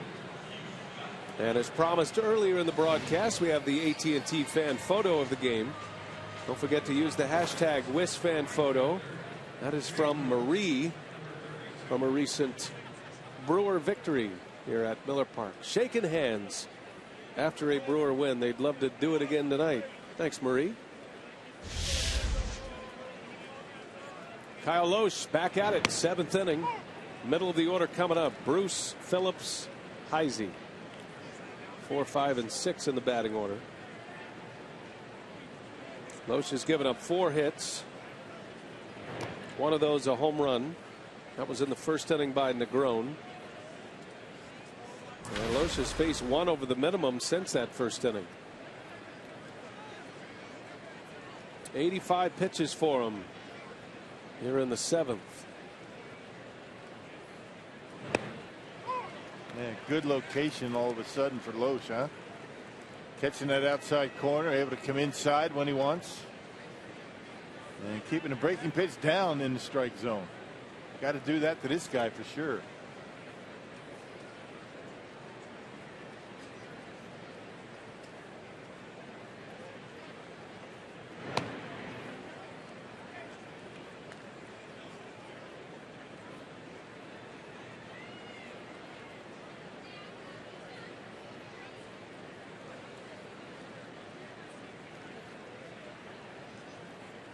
Maldonado sets up outside. Loesch puts it right on the spot, but Bruce turns it around quickly. And a base hit. That looks like the Jay Bruce of old. The ball was hammered. And only second time the Reds have had their leadoff hitter on. Last time was the 3rd inning when the pitcher got a base hit into center field. Yeah, Bruce stayed on that one really nicely and able to drive it hard into center field. So a lead man on for Phillips, who's 0 for 2.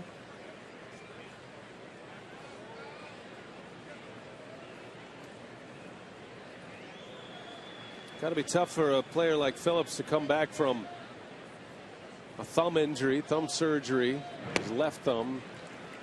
When you talk about his at-bats and the way the bat feels,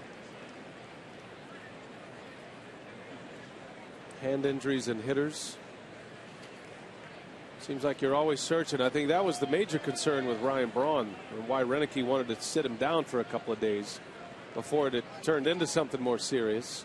You know, he's trying a different way to grip the bat. I mean, you're doing things, you're tweaking your stance, you're tweaking your approach a little bit, and you never really feel all that comfortable up the plate.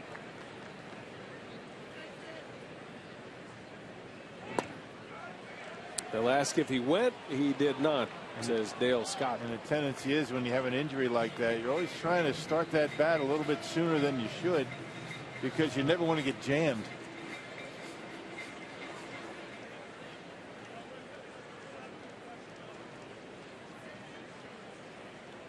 Of course, if you injure a thumb, I think the left one is a lot better than the right one.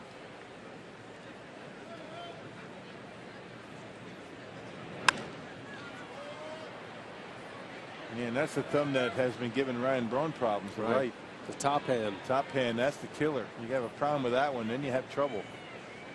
But the left one, although it's not comfortable and it certainly doesn't help your approach up at the plate, not as important as that top hand thumb.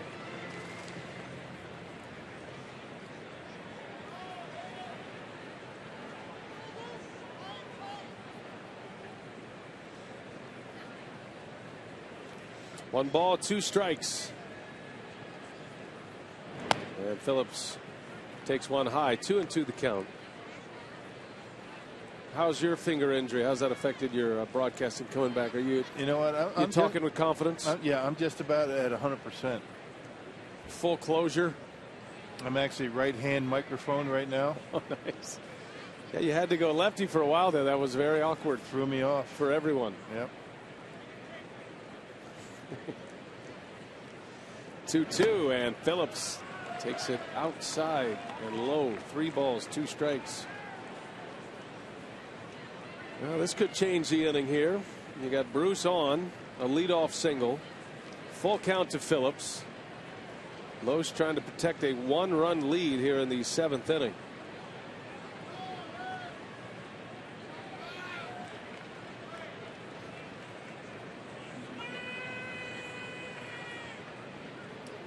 There he goes, and a swing and a foul. Trying to stay out of that double play. Typically, Los is a ground ball pitcher, although he's only had 3 ground ball outs tonight.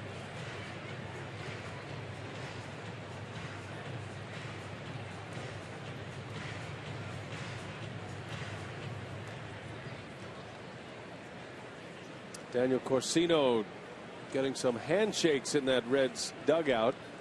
That would lead you to believe he is done after 6 innings. Bullpen is active.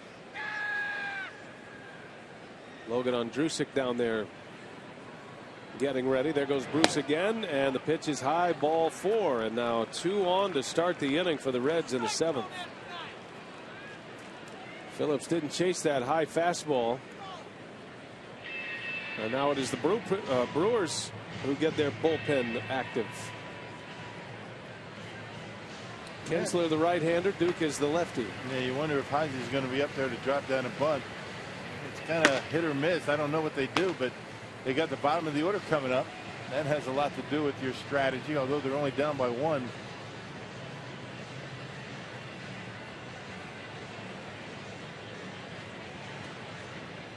Ryan Pena due next. Heisey coming up. Loesch has had his number tonight. He's had him out in front quite a bit. He got him to pop up into foul territory in the 2nd inning, then struck him out in the 5th. Loesch could use a strikeout or a double play ball here. 2 on, nobody out.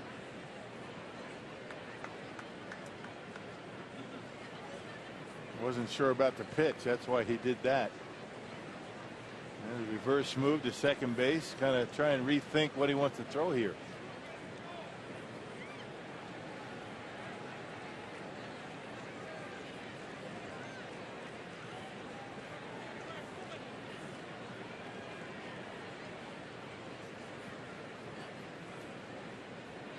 Brewers expecting a bunt. Corner infielders are in, and the bunt towards third. Ramirez will let it roll. Foul ball, strike 1 on Heisey.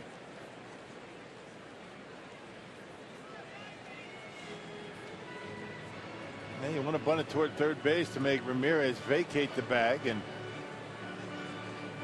Lucroy will get a little bit of an extra jump in trying to field the baseball. Ramirez has to stay put a little bit. If he leaves too early, Bruce will just steal the bag.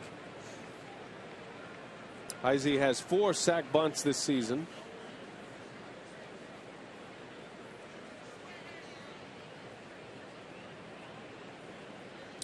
And the 0-1, Loesch, an inside move, and Heisey showed bunt there. That's a veteran move by Loesch.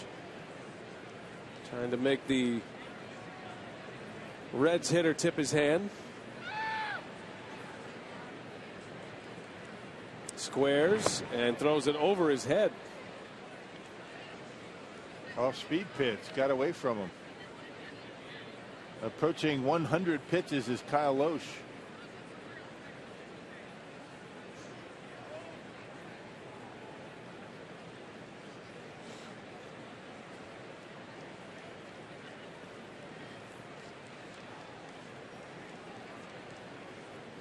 Lucroy and Ramirez still in, thinking bunt. Heisey squares, bunts it foul, and it's 1-2. Well, we'll see what Brian Price does here. Do you have him bunt with 2 strikes or let him swing away?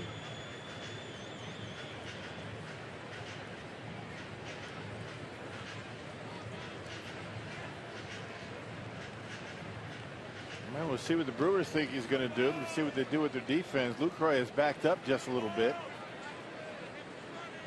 I don't think they're convinced he's going to be bunting here. And the 1-2, not bunting. Hammers one, center field. Gomez going back, and he has room to make the catch. Both runners will tag. Throw comes into second, and they will both advance. Good base running by Brandon Phillips. Well, you knew that Jay Bruce was going to tag up and get to third base easy, but Phillips tagging up at first base all the way, able to get in there relatively easily. Heisey advances both runners. No sacrifice for him, but he does the job, and it's second and third with 1 out. Couldn't get the bunt down, but a long fly ball out for Heisey. Here's Brian Pena now. And now it's the Brewers who bring their infield in.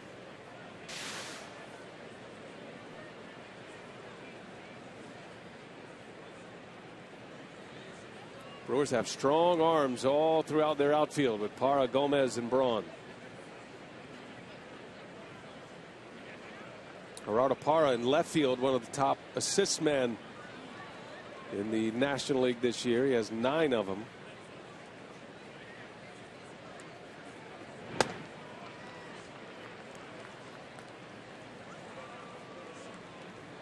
And if there was ever a spot for a strikeout, this would be it. Loesch has 6 of them. He's having a difficult time all of a sudden getting his fastball down in the strike zone, everything upstairs. That's why Heisey was able to hit that one deep into center field. Pena into right. Braun almost in his tracks, will wind it up. Bruce is going to tag. Here comes the throw, and Bruce will slide safely, and we are tied at 2.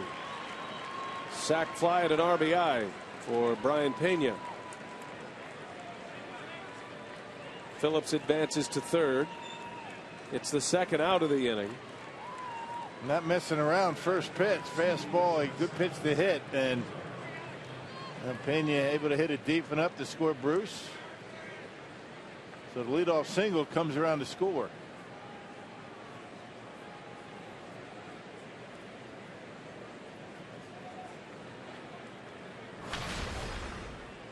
Runner at third with 2 outs. Zach Cozart at the plate.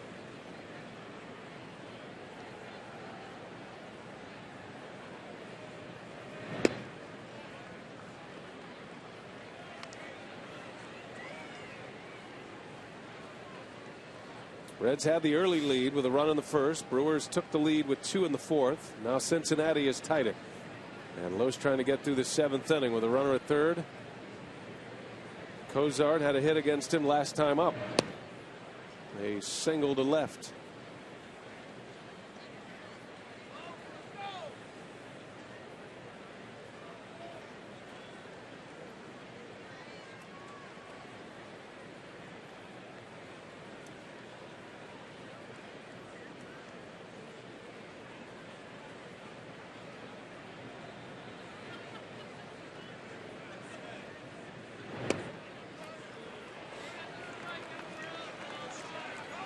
Goes to 3-0 on Cozart. Reds will not have their pitcher hit next. They've already made that move. So You don't have the benefit of facing a pitcher at the plate. Devin Mesoraco has already moved on deck. Their all-star catcher. Corsino's done for the night. And he walked him on 4 pitches. So Loesch trying to wrestle through this 7th inning. And a tough decision here for Renicky. Boy, you could see he back and forth, top step. He's going to let Mesoraco be announced, and I think they're going to go get him. Pitch count's getting up there for Kyle, 105 pitches, and here comes the Brewers skipper. And Loesch will go 6 2/3 here tonight.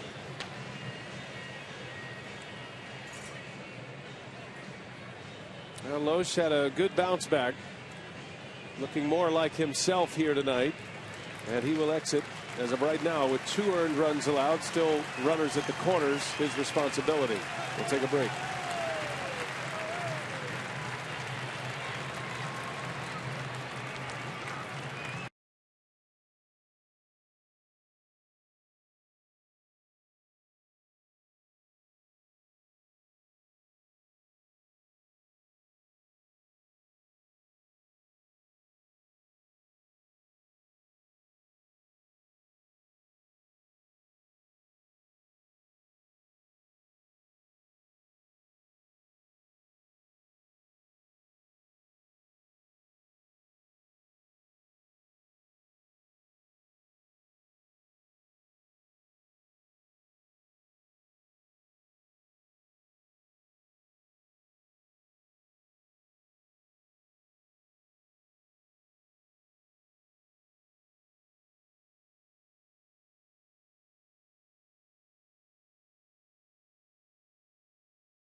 Or rather, the top of the 7th inning with 2 outs. Trying to get to the bottom of the 7th, still tied up. Our Marshfield Clinic leaders in relief. Looking at appearances in the Brewers bullpen this season. Will Smith leading the National League in games pitched with 73. Not just the bullpen. Zach Duke, he's pitched a lot as well. He's in the top 10 in the league. And here's Brandon Kinsler, and he is on the mound trying to strand 2 of Loesch's base runners. And you see the numbers for Kinsler. 59th appearance for Brandon, a .354 earned run average. Pitched in last night's game against the Marlins. Retired the first 2 batters that he faced, then walked a batter, and then Ron Renicky went to the bullpen. 2/3 scoreless last night for Brandon Kinsler. Needs an out, and they've got a tough customer at the plate in Devin Mesoraco. Yeah, Brian Price is going to take a shot right here with one of his best hitters, all-star catcher Mesoraco, with 23 homers this year, 73 driven in. He bats with runners at the corners. Phillips over at third, Cozart at first. Both walked. And a swing and a miss. Big hack, first pitch. That's a good 2-seam fastball from Kinsler. Had some good downward tilt on that one. This is a series with 2 of the top hitting catchers in the National League, in Mesoraco and Lucroy. Neither one of them are catching tonight.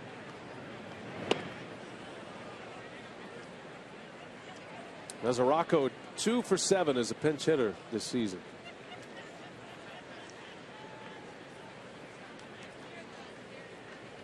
Reds have scored to tie it. They've out-hit the Brewers 5-2. 1-2 came back in there.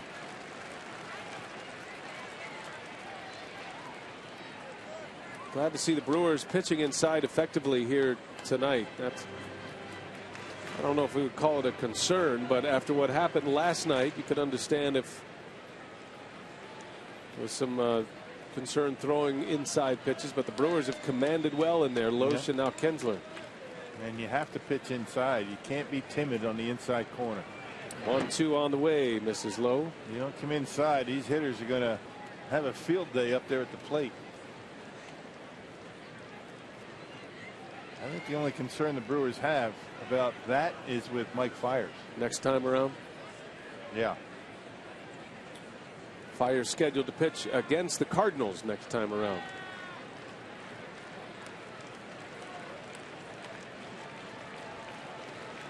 Here's a big pitch. 2-2. Runners at the corners. Kinsler deals it, and Mesoraco strikes out. Brandon Kinsler with a big K. Strands 2. Reds get 1, and we're tied at 2.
Tough hitter, an all-star, and strikes him out. Devin Mesoraco, a swinging strike 3, protecting a couple of earned runs from Loesch.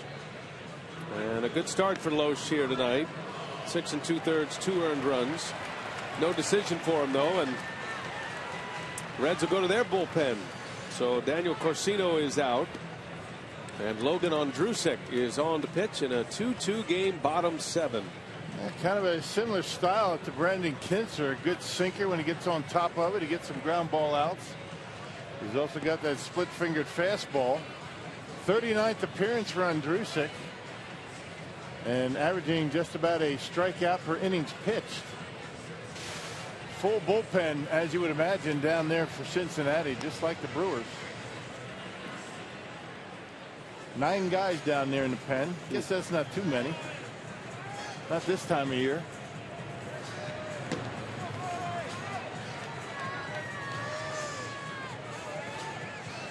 Well, the Brewers will have Ryan Braun started. Had a single and an RBI his last time up. He gave the Brewers the lead with a 2-out RBI single. At the plate, presented by Wendy's. Brewers scored 2 in that 4th inning, and not much around it. Outside of the 4th inning, the Brewers had just 1 base runner. That was a walk to Jonathan Lucroy. The 2 hits came in the 4th, RBIs from Lucroy and Braun. And the Reds get a lot more than they expected out of Daniel Corsino tonight, making his first major league start. Yeah, he was pretty good. Basically 2 pitches. Fastball, slider. Brewers have never seen him before. It's amazing how even these big league hitters, not just the Brewers, I mean, every team will tell you that they struggle against guys they've never seen. And that has been the case for Milwaukee this year. Think about that Cubs series, a couple of guys they had not seen, Hendricks and Wada, and they both pitched very well against the Brewers. Well, it's a good game, a well-pitched game. You're right in it. The Brewers need a win tonight. 15 to play, including this one. The Pirates have a lead, as do the Cardinals this evening. They're all big from here on out, but you certainly don't want to give up ground. Pittsburgh has a 6-3 lead over the Cubs in the 8th inning. That's going to the bottom of the 8th in Pittsburgh, so only 3 more defensive outs for the Pirates. Cardinals are up 4-1 over the Rockies at home in the 7th.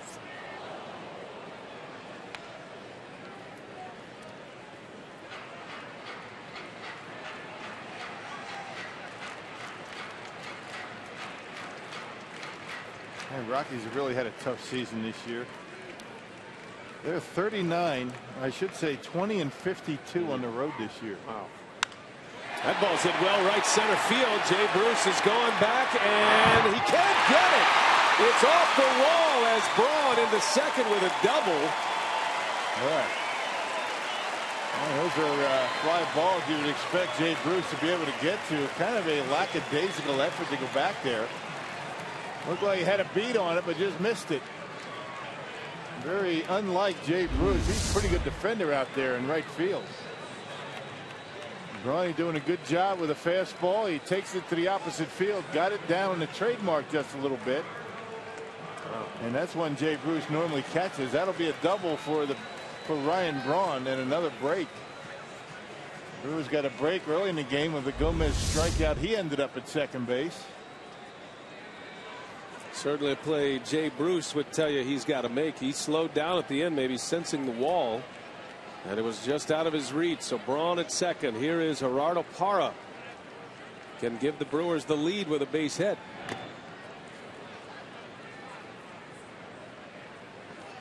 And Drusek just coming off the disabled list in 9 appearances since coming off the DL. An ERA of over 5.5, 5.63. He was on the DL up until August 17th with a bad shoulder. Nearly a month on the DL.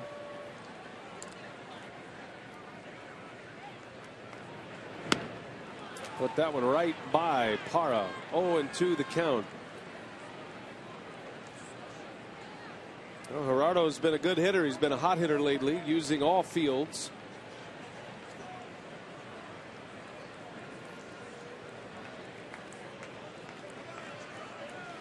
Got Braun with good speed out at second.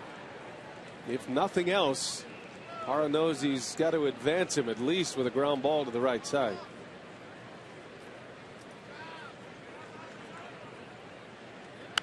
And Andrusek staying away from him, and Parra fouls it back. Just an emergency hack, just trying to put the ball in play somehow.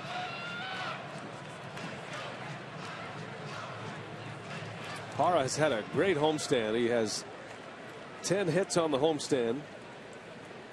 He's 10 for 31, driven in a run. Hitting .302 as a Brewer coming into play tonight. Yeah, Parra strikes out. Not a good at bat there by Parra. Braun still standing at second, and the first out of the inning. Yeah, it's all fastballs too.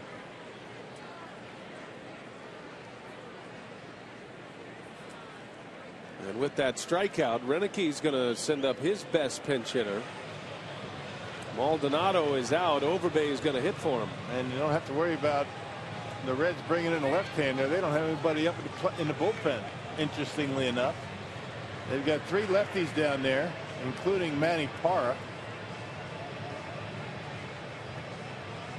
It's going to be Logan Andrusek.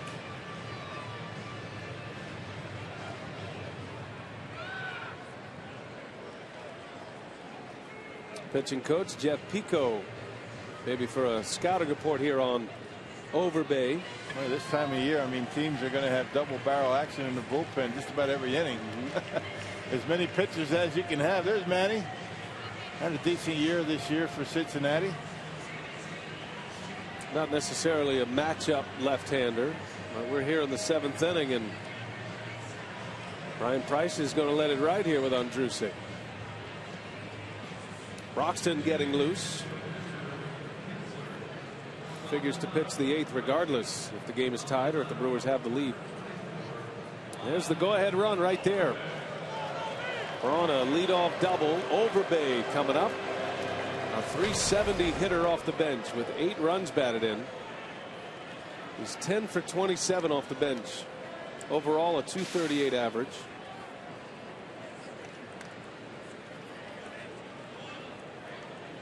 Big spot for him. 2-2 game. And Overbay takes a strike. Just pounding that fastball, isn't he? Stands tall out there, big tall guy, and getting good leverage, and he's got some movement going into the strike zone.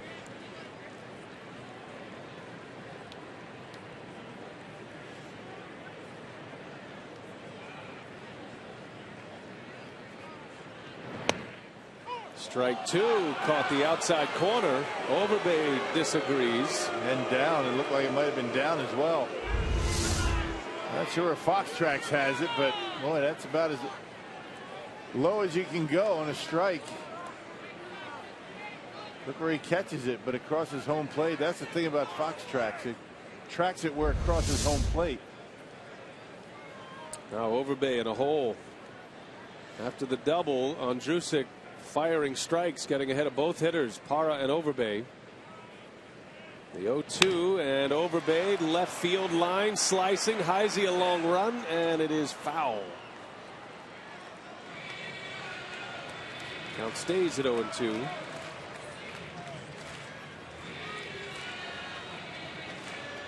Overbay among league leaders in pinch hitting this year. Drew Stubbs, the former Red, is the National League leader as a pinch hitter.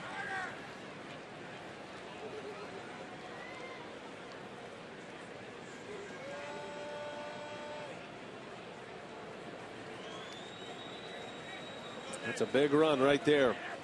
Overbay trying to give the Brewers the lead. He's had some big moments as a pinch hitter in late close situations. Maybe the biggest hit of them all came in Los Angeles in a 2-2 game. Slapped one down the left field line to drive in 3. That was in the 8th inning. And Overbay gets under this one. That'll slice foul in the seats. The count remains at 0-2. See Brandon Phillips where he ended up. I love the way that guy plays the game. Brandon Phillips, the second baseman, knowing that the shortstop and third baseman were in foul territory. He was all the way standing at third base just in case that ball stayed in play, and they caught it. I love that kind of hustle. Yep, absolutely. And he does it with a smile on his face. One of the premier second basemen in the game. Cozart holding Braun close. Here's an 0-2. Overbay right off the end of the bat. The splitter from Andrusik. That's his out pitch. When he was right a few years ago, he was one of the toughest going in middle relief, middle to late inning relief. And he left it up in the zone. That's what allowed Overbay to get a piece of it.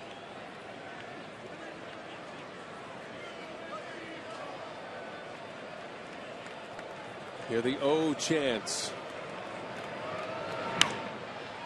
Popped him up. Foul territory in the seats again. Lyles hanging tough with 2 strikes.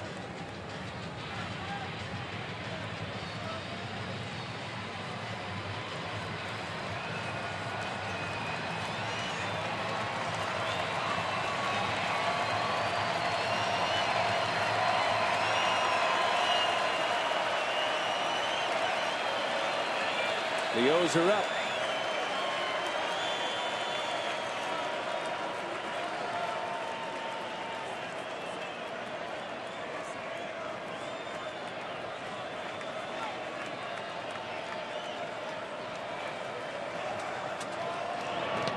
And he goes, a strikeout. Going to have to secure it at first. Pena does so. And Andrusik has come back after the double with back-to-back strikeouts of Parra and Overbay. And split-fingered fastball down in the zone. He left the first one up, and that allowed Overbay to get a piece of it. This one down. That's where you want the splitter. skips right off the plate, and Pena able to keep it in front. Now here's an interesting move. Renicky going to go with Ricky Weeks here for Gene Segura. Another pinch hitter appearance you're afforded with a very deep bench in September call-up time. So Weeks will hit for Segura, who's 0 for 2 tonight. Renicky putting his veteran hitters, the guys that have been around, that have been in postseasons and pennant races, he's putting them in positions. And Weeks gets the shot here against Andrusik.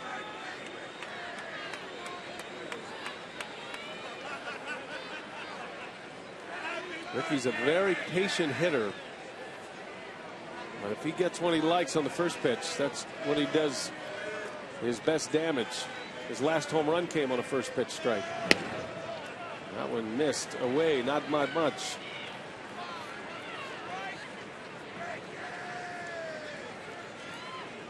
The numbers that might indicate why. 304 hitter with 2 outs and runners in scoring position. Weeks has also hit 2 home runs career against Andrusik. He's 4 for 12 lifetime.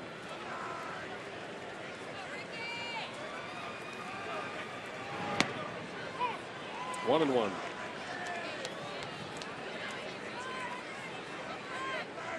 All those numbers come into play, but at the end of the day, it's about a hunch and a feel, and who he feels like can give him the best at bat.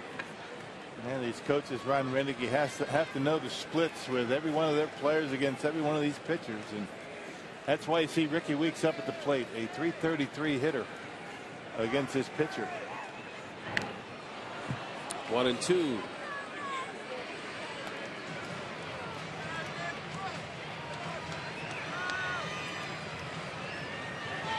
Well, you got a leadoff double. Geraldo Parra couldn't advance him. He struck out. Overbay struck out. And now Andrusik in a 1-2 count on Weeks.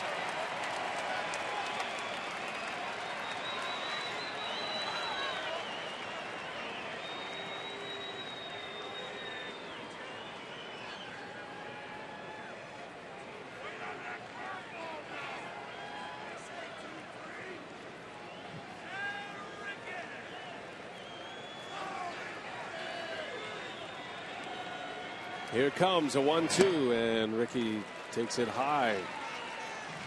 2-2 the count. It's been a tough year mentally for Weeks. He's about as strong mentally as it gets, but he's been a starter all these years. He's got 1,000 career hits in the big leagues. Been an all-star. Looking for one more in this situation. And Brony runs well. 2 balls, 2 strikes. And Weeks strikes out to end the inning. Andrusik, after a leadoff double, strikes out the next 3 to get out of it.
in the 7th inning, couldn't cash it in after a leadoff double. We're back at it tomorrow. David Holmberg is on the mound for the Reds against Giovanni Gallardo. Miller Lite, what's on tap, and on the air an hour earlier tomorrow. 5:30 is airtime. Second game of the series against the Reds. It'll wrap up on Sunday, and then the Brewers will hit the road one last time in the regular season. Changes here. Overbase stays in to play first base after a pinch hit appearance. Hector Gomez will play short. Segura was pinch hit for by Weeks, and Lucroy goes from first to back behind the plate. Maldonado is out, and the new pitcher rock is Jonathan Broxton, the former Red, matching up against his former teammates here for the first time. Yeah, he's been outstanding in every one of his appearances so far this year. He has given Ron Renneke exactly what he thought he would get. Unscored upon in 5 appearances. That covers 5 1/3 innings. Last time out, when an inning in the 3rd, it included a strikeout on Wednesday against the Marlins. Yeah, that 1.68 earned run average ranks 7th among National League relievers. So he's had a nice season. Reds tied it last inning in the 7th on an RBI sac fly from Pena. Top of the order now. Billy Hamilton will lead off. And a strike from Broxton. Brewers thinking bunt. Hamilton showed bunt. Ramirez was about a step or two on the grass to start with.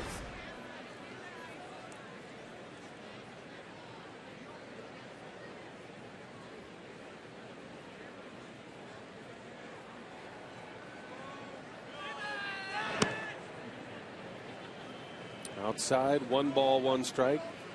Broxton pitching in 4 straight days, got 4 outs his last time out. Had a down day yesterday. He's proven he can pitch in consecutive games and be effective. Another bunt attempt, pulled back, 2-1. Sophia has more on Jonathan Broxton in his first matchup against the team that traded him. Sophia. Well, Renneke talked about Broxton last night, saying he's similar to K-Rod in that he's a workhorse, regardless of whether he's taken the ball 4 straight days. Says, I can take the ball today, wants to go out every day, and has been impressed by his fastball, his slider, the location. Said in his last outing, he looked up at the pitch count, saw that he had thrown 12 strikes and just 1 ball, and he said that's just incredible. Really likes his versatility, too. He's a guy that can cover the 8th or the 9th, depending what you need from him that night. And it seems like he's throwing a lot harder right now than he was when the Brewers saw him early in the season. I mean, 96, he's been able to get his fastball up to tonight. That last one at 93 miles an hour, so his velocity is very good. Energized by a pennant race, perhaps. Yeah, 97 on that last fastball. Yeah, pennant races will do that to you. Get you fired up. You can't get excited and get yourself up for games this time of year when you're in a race. Something wrong with you. Georgia native Jonathan Broxton from Waynesboro, Georgia. Parts of 3 years with the Reds. 2-2 to Hamilton. Fouled away.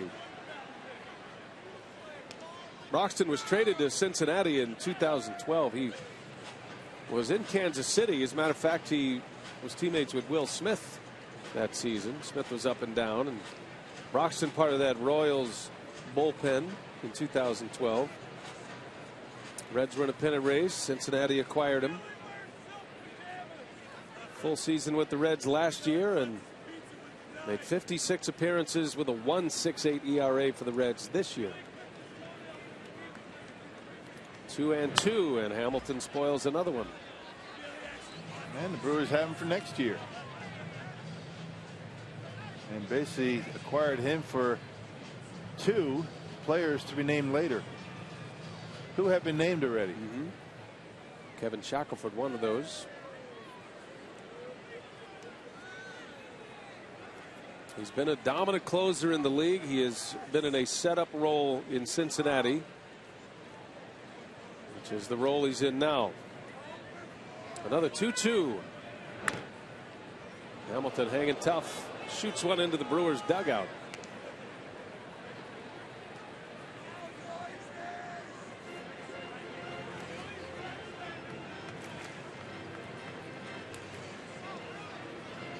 Certainly a guy you must keep off the base paths. Hamilton is an instant double if he gets on with his stolen base ability. Although the Brewers did catch him stealing earlier tonight. That was Maldonado who threw him out back in the third. Try another 2-2. And he got him. Broxton rings the bell. 96 miles an hour. Yeah, right on the outside corner at the knees. Good luck hitting that one. That is about as good a fastball as you can throw with something on it. Right at the bottom of the strike zone, right on the edge. And Dan Iasonia has been a pitcher's umpire tonight. A lot of umpires aren't going to give you that pitch right on the corner. They should give him that pitch. That's a big league pitch. Let him umpire every night. Amen. Here's Negron, who homered in the first. Swings late and fouls it away. Broxton just pouring in the fastballs. Sophia was talking about Broxton's ability to throw strikes. He's thrown 10 pitches in this inning, 8 of them for strikes. A 9-pitch battle with Billy Hamilton. All fastballs.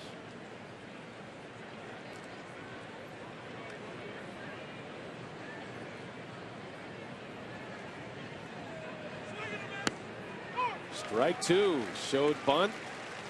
Took a strike on the outside corner. Another fastball.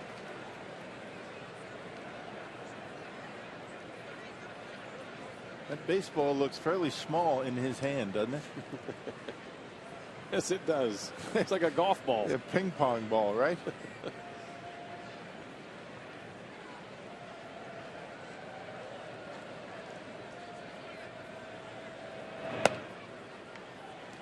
He's a big man, but he is very soft-spoken. 6'4", 295. And now 30 years of age. He turned 30 this season back in June. Dodgers, Reds, Royals, now the Brewers. He's got Negron in a 1-2 count. And a line drive into right center, a base hit. And Braun able to cut it off. Negron on his way to second. And he's in there with a double. So a 2-strike hit as Negron with his second hit of the night. And the Reds put the go-ahead run in scoring position with their best hitter coming up. Yep. 1-ball, 2-strike fastball that Broxton tried to catch on the inside corner. Yeah, but Negron able to pull the hands in and kind of inside out it out there into the gap. I mean, Negron showing good speed, able to get into second base. Braun cut it off, but Negron just a little bit too fast, and he's in scoring position with 1 out. Red stranded runners at the corners last inning on a Kinsler strikeout. Here's Todd Frazier. Swinging away at the first pitch. He was late on a fastball. And a pop-up. Jeanette is there for out number 2, and that is a big one for Broxton. Yep, on 1 pitch.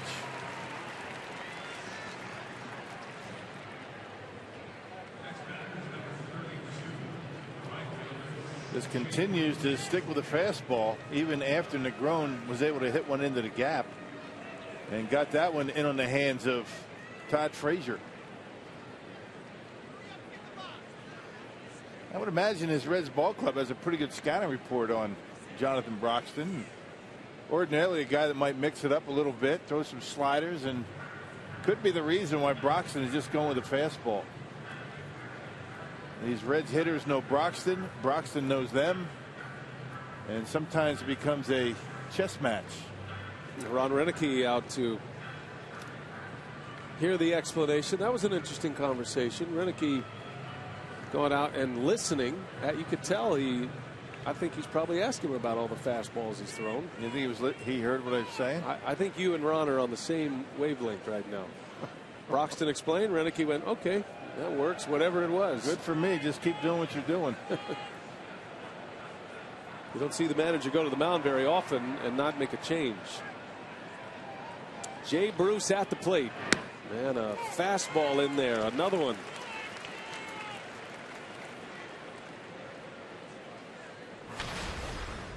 15 pitches for Broxton, 12 of them strikes, all fastballs.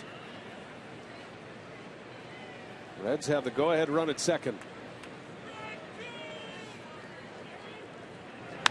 And another one popped him up. Is it going to stay playable? Ramirez is over, coming back to him, and that will retire the side as Broxton gets Jay Bruce. And a big job by Big John. We go to the bottom of the 8th. Brewers coming up.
Here at Miller Park, kind of making up for it over the weekend. 2-2 game as we go to the bottom of the 8th inning. Jerry and I are getting set for Brewers Live out here at our beautiful set in the right field corner and our Marshfield Clinic shining moment of the game. How about the last couple of days for the bullpen, but in particular tonight, Kinsler and Broxton? Yeah, big bullpen has to come up big for this ball club. And you have Brandon Kinsler coming in the 8th inning with runner in scoring position, striking out Mazaraco, and then you have Jonathan Broxton coming in, pitching a scoreless 8th. Big for this ball club. A lot of confidence with Broxton out on the mound. Yeah, he's been throwing the ball well. He's been locating all his pitches, really getting ahead of hitters. The nice double there, and gave up a double, but then came back and got 2 big outs. All right, time to break the tie. Brewers going for their 3rd straight. We're going to hear from Ron Renneke and the clubhouse when we come back after the ball game for Brewers Live postgame. Brian. All right, Craig and Augie, thank you.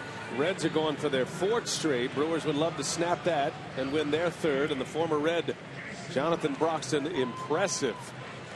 16 pitches, 16 fastballs, 13 of them for strikes, and he strands a runner at second base. All right, Rocket, to be Pedro Villarreal out of the Cincinnati bullpen now. And you can see his numbers, limited opportunities. Last pitched on September 8th against the Cardinals, and gave up a couple of runs in an inning of 2/3. And left the game after Matt Holliday hit a comebacker. Got him on the right forearm, had to come out, and he's back at it tonight. Jason Rogers will pinch hit. Brewers are in the 9th spot of their order, the pitcher spot. You got Gomez due up next as Rogers, a little cue shot out to Phillips. 1 pitch and 1 out. And a reminder that Sunday, September 28th is the Time Warner Cable Customer Appreciation Game. Simply bring last month's Time Warner Cable billing statement to the Miller Park box office for a buy one, get one free terrace ticket offer for the Brewers season finale against the Chicago Cubs. Call 414-902-4000 for details. Top of the order, here is Gomez. Facing another pitcher who has not been in the big leagues much this season. Gomez is 0 for 3. Even though he scored a run, he struck out in the 4th. Pitch got away, reached on a wild pitch, and scored on a Lucroy RBI single in that inning.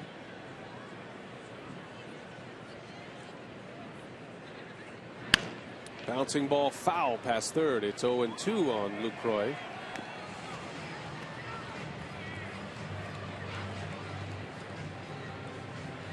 Villarreal began the year at Louisville. Got a 3.20 ERA in AAA. Had a couple of starts, mostly out of the bullpen though. 40 relief appearances. Called up in August, third week of August. Gomez out to the Gold Glover. 2 outs. He's got that big overhand curve ball that he's been able to get a couple of outs on already in this inning. Somewhat of an interesting decision by the Reds to bring in Villarreal in this situation. You know, it's an 8th inning tie game. He's got their full complement of relievers down in the bullpen. Jumbo Diaz, LeCure, J.J. Hoover.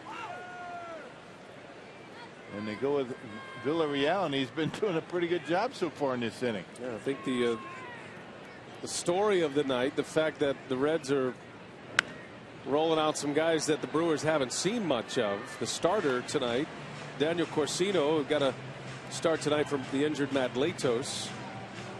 He pitched well, went 6 innings, only 2 earned runs, only gave up 2 hits.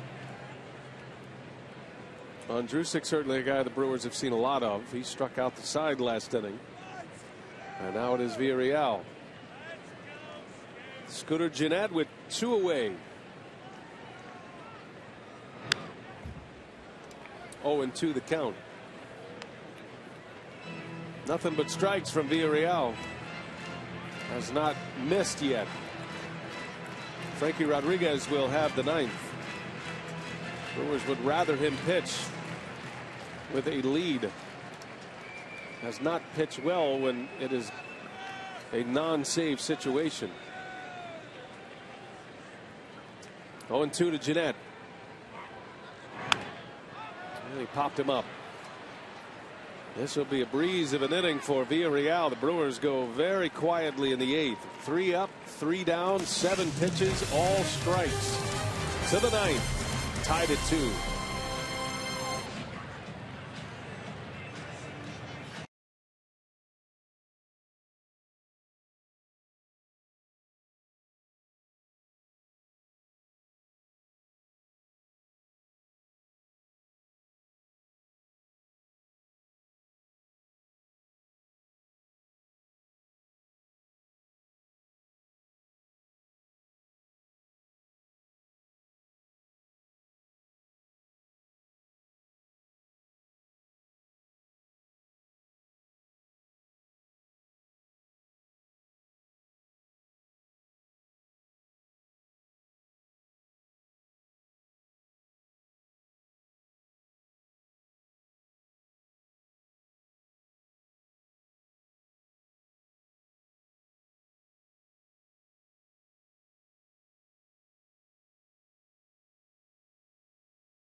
Series on Fox Sports Wisconsin, presented by Potawatomi Hotel and Casino.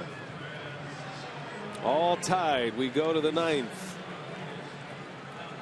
Frankie Rodriguez is on the mound. How about Kyle Loesch tonight, Rock? What'd you see from him? It started a little bit shaky. Wasn't able to get the breaking pitch down in the strike zone. Really didn't locate all that well early, but able to figure it out as the game went on. Gave up a run in his first inning of work. Also gave up a run in his last inning of work. And I think maybe just tired a bit. 105 pitches for Loesch. Gave up a run in the 7th inning. A couple of walks. But overall, a very good outing for him tonight. Frankie Rodriguez on the mound.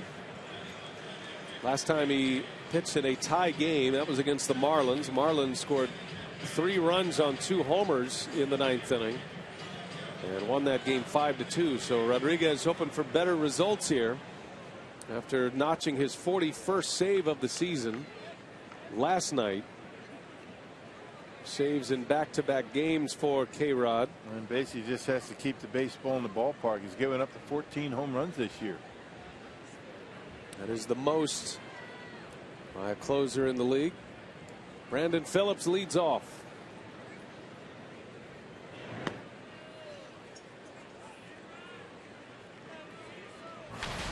Phillips had a 6-game hitting streak.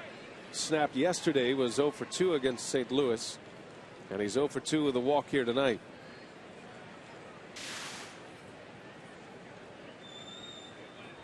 Phillips, Heisey, and Pena. Reds are at 5, 6, and 7 in their batting order. 2-0 to Phillips. The Pirates have won tonight 7-3. Garrett Cole got the win. Beat Tsuyoshi Wada. And the Cardinals lead the Rockies 5-1 at home. That game's in the 9th inning now, going to the 9th. St. Louis on top.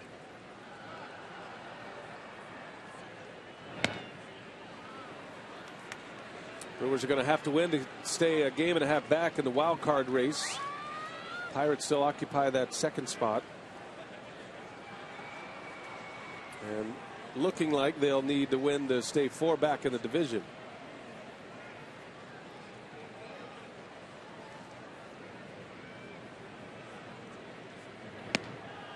Walked him on 4 pitches. And the go-ahead run is aboard against Frankie Rodriguez. Yeah, Frankie has been throwing a lot of fastballs as of late. A change-up he's been struggling with a bit. Leaving it up in the strike zone, a pitch that he's been giving up some home runs. With 4 straight fastballs out of the strike zone and the go-ahead run at first base. Here's Chris Heisey. Probably up there to bunt again.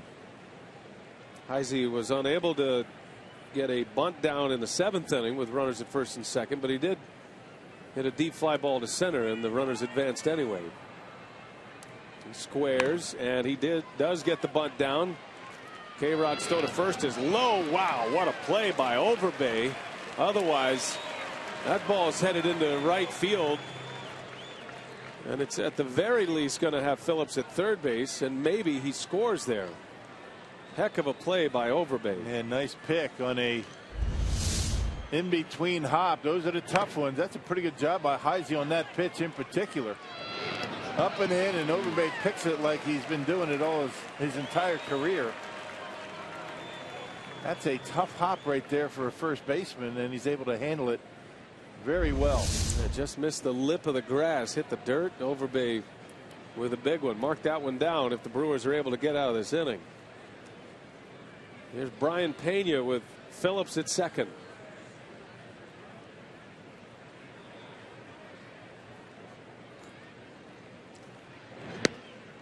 There's a strike.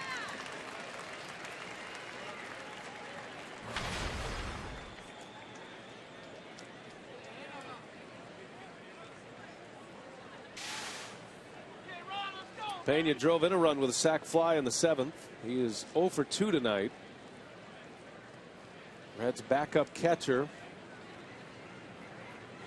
up in a big spot.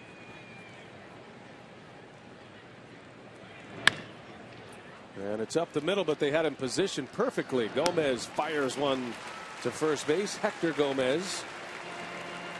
And a 6-3 ground out. Phillips at 3rd base, but there are 2 outs. And K-Rod will face Zach Cozart. Good scouting there with Pena at the plate.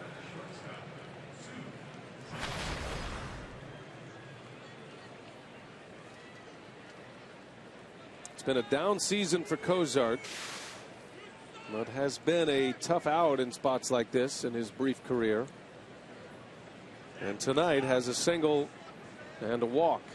Drew a 4-pitch walk in the 7th. That was Loesch's last hitter.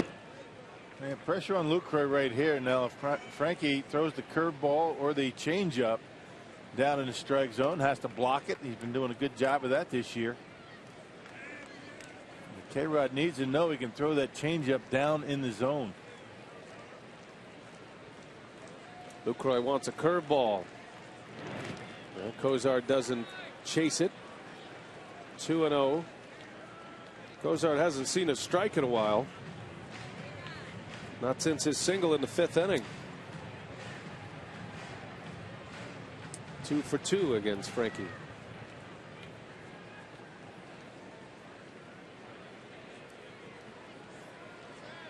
Reds have left 5 on tonight. The Brewers have stranded 3. Phillips representing the go-ahead run, third base. There's a good hook. Another one. Yep. 2-1. Well, you know, Rodriguez very well aware of Cozart's success against him. Trying something different. 3 consecutive curveballs.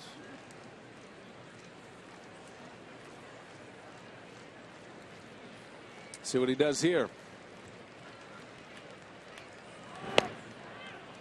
3 balls and a strike. He missed with a fastball. That is Jack Hanahan on deck.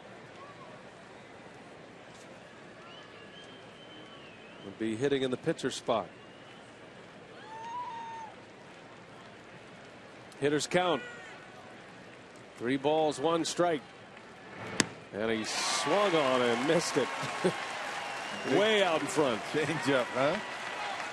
That was a beauty from K-Rod. You think Cozart looking for that pitch? 3-1. He's sitting all over a fastball. Now they're up.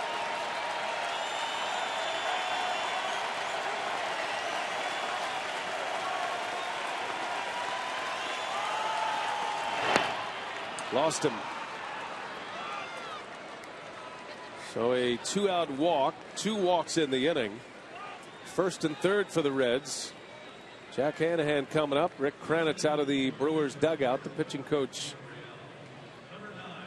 will lay a scouting report on Hanahan.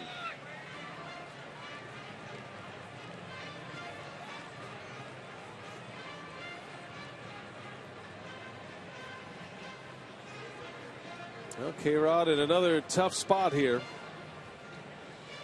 Hanahan, a guy that will spray the ball around the field. I mean, he's not necessarily a pull hitter. He will make some contact, so you got to keep the ball down on him. Leave one up out over the plate, he will slap it into left field. 2 for 10 so far this year as a pinch hitter.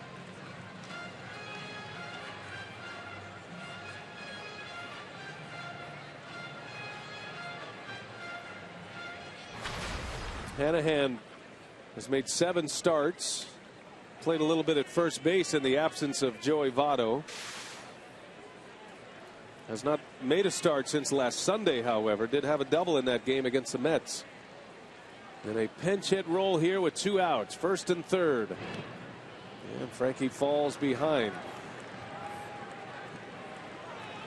The Reds aren't chasing. A lot of curveballs.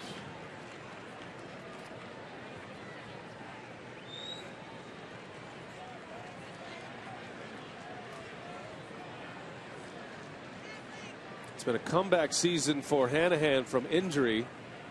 Had shoulder surgery in the offseason. Didn't come back until late July. Strike. 1-1 the count.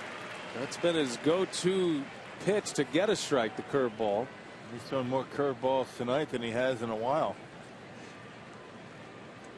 You can throw them for strikes. It's very effective, but when you throw them out of the zone and fall behind, you put yourself in trouble. 9th inning, 2 on, 2 out. The 1-1 pitch. Hanahan takes a ball low. 2-1.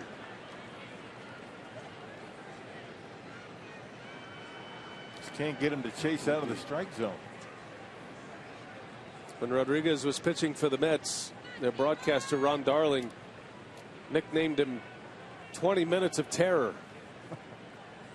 Base runners everywhere, and he's kind of back into that mode. Although in his save situations recently, he's been very good the last two. Popped him up, but out of play. Had him out in front of that changeup. And that'll even the count at 2-2. There is a notion that K-Rod stuff plays better in a ninth inning save situation because the offense is in the vulnerable spot, in the pressure spot. They're in aggressive mode too. In a 2-2 game, you're on a little bit of house money. Not that Hanahan doesn't want to get the job done, but it's different than if it was to end the game. See what he has. 2-2 the count.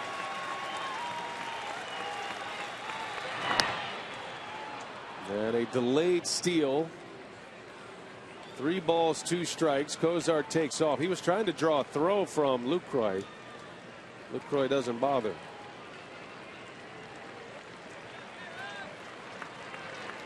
Well, there's a lot on this one. A base hit could score 2.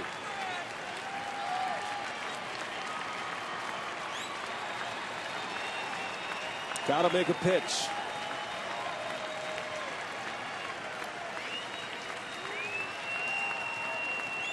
Frankie deals, and a cold strike 3. Ring him up. K-Rod living up to his nickname. Stranding 2. Still tied, and K-Rod showing some emotion as he punches out Hanahan.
Confrontation here between the home plate umpire Dan Isonia and Jack Hanahan, and I'm assuming Hanahan was ejected from this game. Should be the only reason they're letting him argue this long. Hanahan called out on a pitch on the inside corner to end the last inning. Trying to get him off the field. This was the pitch. Check the location. Well, I don't know. It might have been off the plate, but that's been a strike all night for Dan Isonia. He's been very aggressive in calling strikes tonight. And you got to wonder, I mean, you go up there as a pinch hitter, you're not in a position to give your team a lead, and why would you be taking close pitches in that situation? It looks as though some of these guys go up there looking to walk. What good does that do? Been a nice strike zone for Dan Isonia tonight as Jumbo Diaz takes over. We've seen some pretty big boys out on that mound tonight. 30th appearance for Diaz, and very good numbers, a .321 earned run average. More strikeouts and innings pitched, but he has allowed 3 home runs. One of those right now would look good. Well, the emergence of Diaz in his first year in the big leagues allowed the Reds to consider trading Broxton away. Diaz has performed very well. He dropped nearly 70 pounds. That's why he wears 70, because he lost a ton of weight. He's still a big guy. He's still a jumbo size man. But impressive that he did lose that much weight. Jonathan Lucroy will lead off. 2-2 game, 9th inning. And Lucroy takes a strike. Take you back. Lucroy's had some success against the Reds. This was last year against Aroldis Chapman, and Lucroy with a walk-off home run. That was a long battle. A lot of foul balls. Lucroy finally got a slider, and he hit one out. And he had a walk-off against the Reds earlier this year, back in July. And Luke has had a flair for the dramatic in his career. Right now, you just got to be thinking about getting on base. Brewers are where they want to be in the batting order. 3, 4, 5 due up. Brewers have had 5 walk-offs this year. The last was Lucroy's against Cincinnati on July 22nd. The 1-1. Lucroy in the air, left center field, got some carry to it, going back, and Hamilton can't get it off the wall. Lucroy into second. It's a double for Jonathan Lucroy. Amazing that Hamilton got that close to it. Boy, can he run. There you go. There's your winning run at second base. There's a cut fastball or a slider, one of the two, and Lucroy a little bit out on his front foot, but still able to give it a ride in the left center. Now look at the closing speed for Billy Hamilton. Oh boy, he didn't miss that one by much. And a good job of backing up by Chris Heisey. Hit his glove. He hit the wall. Amazing how fast he is. Jonathan Lucroy with that double has tied a National League record for doubles in a season by a catcher. Yadier Molina had set that mark last season with the Cardinals. Lucroy, number 44. He started the game as a first baseman, but now in the game as a catcher. And a big double to get it started. The Brewers have the winning run at second base. Here's Ramirez. Down and in. And Ron Renning is going to take 3 shots to drive it in this run. There's nobody coming up that he wants to bunt for sure. But if you're Ramirez, you try and stay back, try to drive one into that right center field gap. And Aramis to short. Cozart's only play will be first base, so it's an out, but it gets Lucroy to third. And the winning run is 90 feet away for Milwaukee. Well, you figure they're probably going to walk Ryan Braun and leave it up to Parra. We'll see what they do. No activity in that Reds bullpen. Well, until last season, this was a no-brainer move to walk Ryan Braun. It will be interesting to see here as Pico goes to the mound to talk to Diaz. Yeah, maybe walk him just to set up the double play. But you do have a left-hander coming up. 2 lefties coming up, Parra and Overbay. That was good reactions by Jonathan Lucroy. I mean, that ball was hit hard, but it was hit behind him, which means it's a good play to get to third base.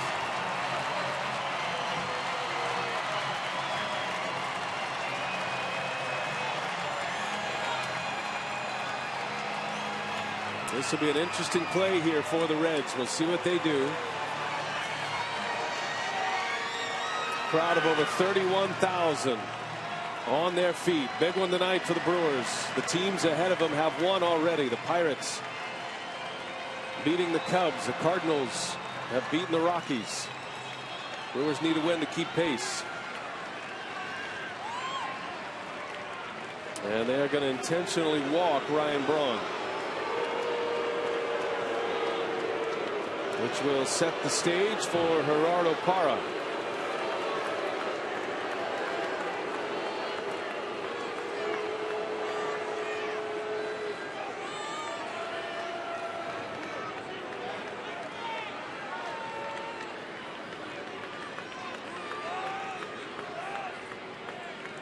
be alive now for a squeeze. You never know what Ron Renicky might do in this situation. Parr's been swinging the bat well, although he's had a rough day at the plate today.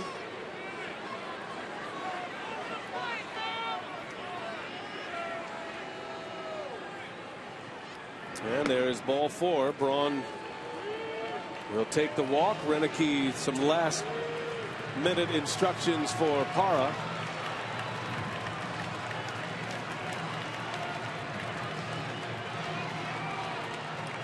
And Logan Schaefer is going to come off the Brewers bench and run for Lucroy. So with a third catcher, Renicky's going to take a shot at it. Schaefer very fast. It's a pinch run.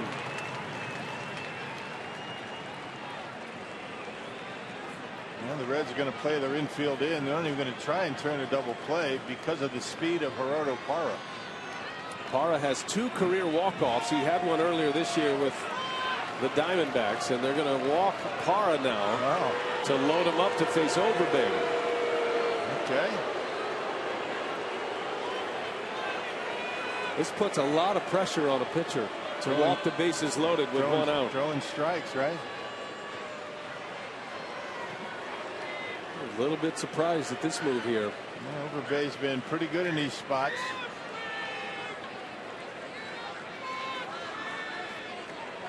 Although Overbay not a very good bunter, so you might pretty much eliminate, the squeeze opportunity.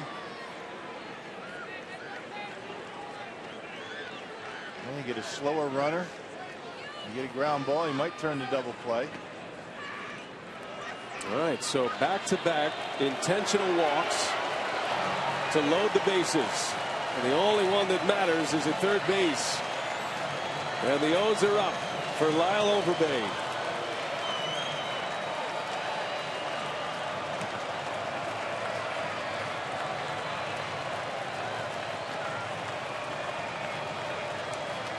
Overbay with 3 career walk-offs, has not had one since 2010.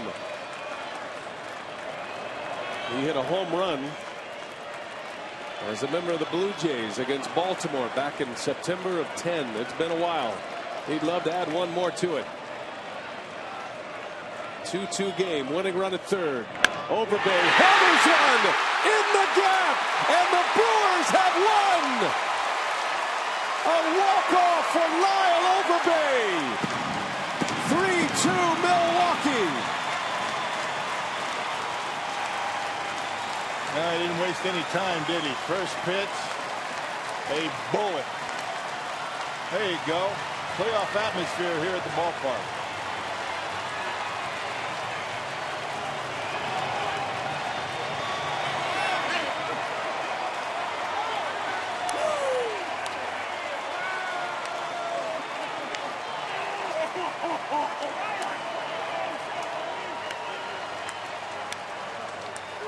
What a moment here at Miller Park as Lyle Overbay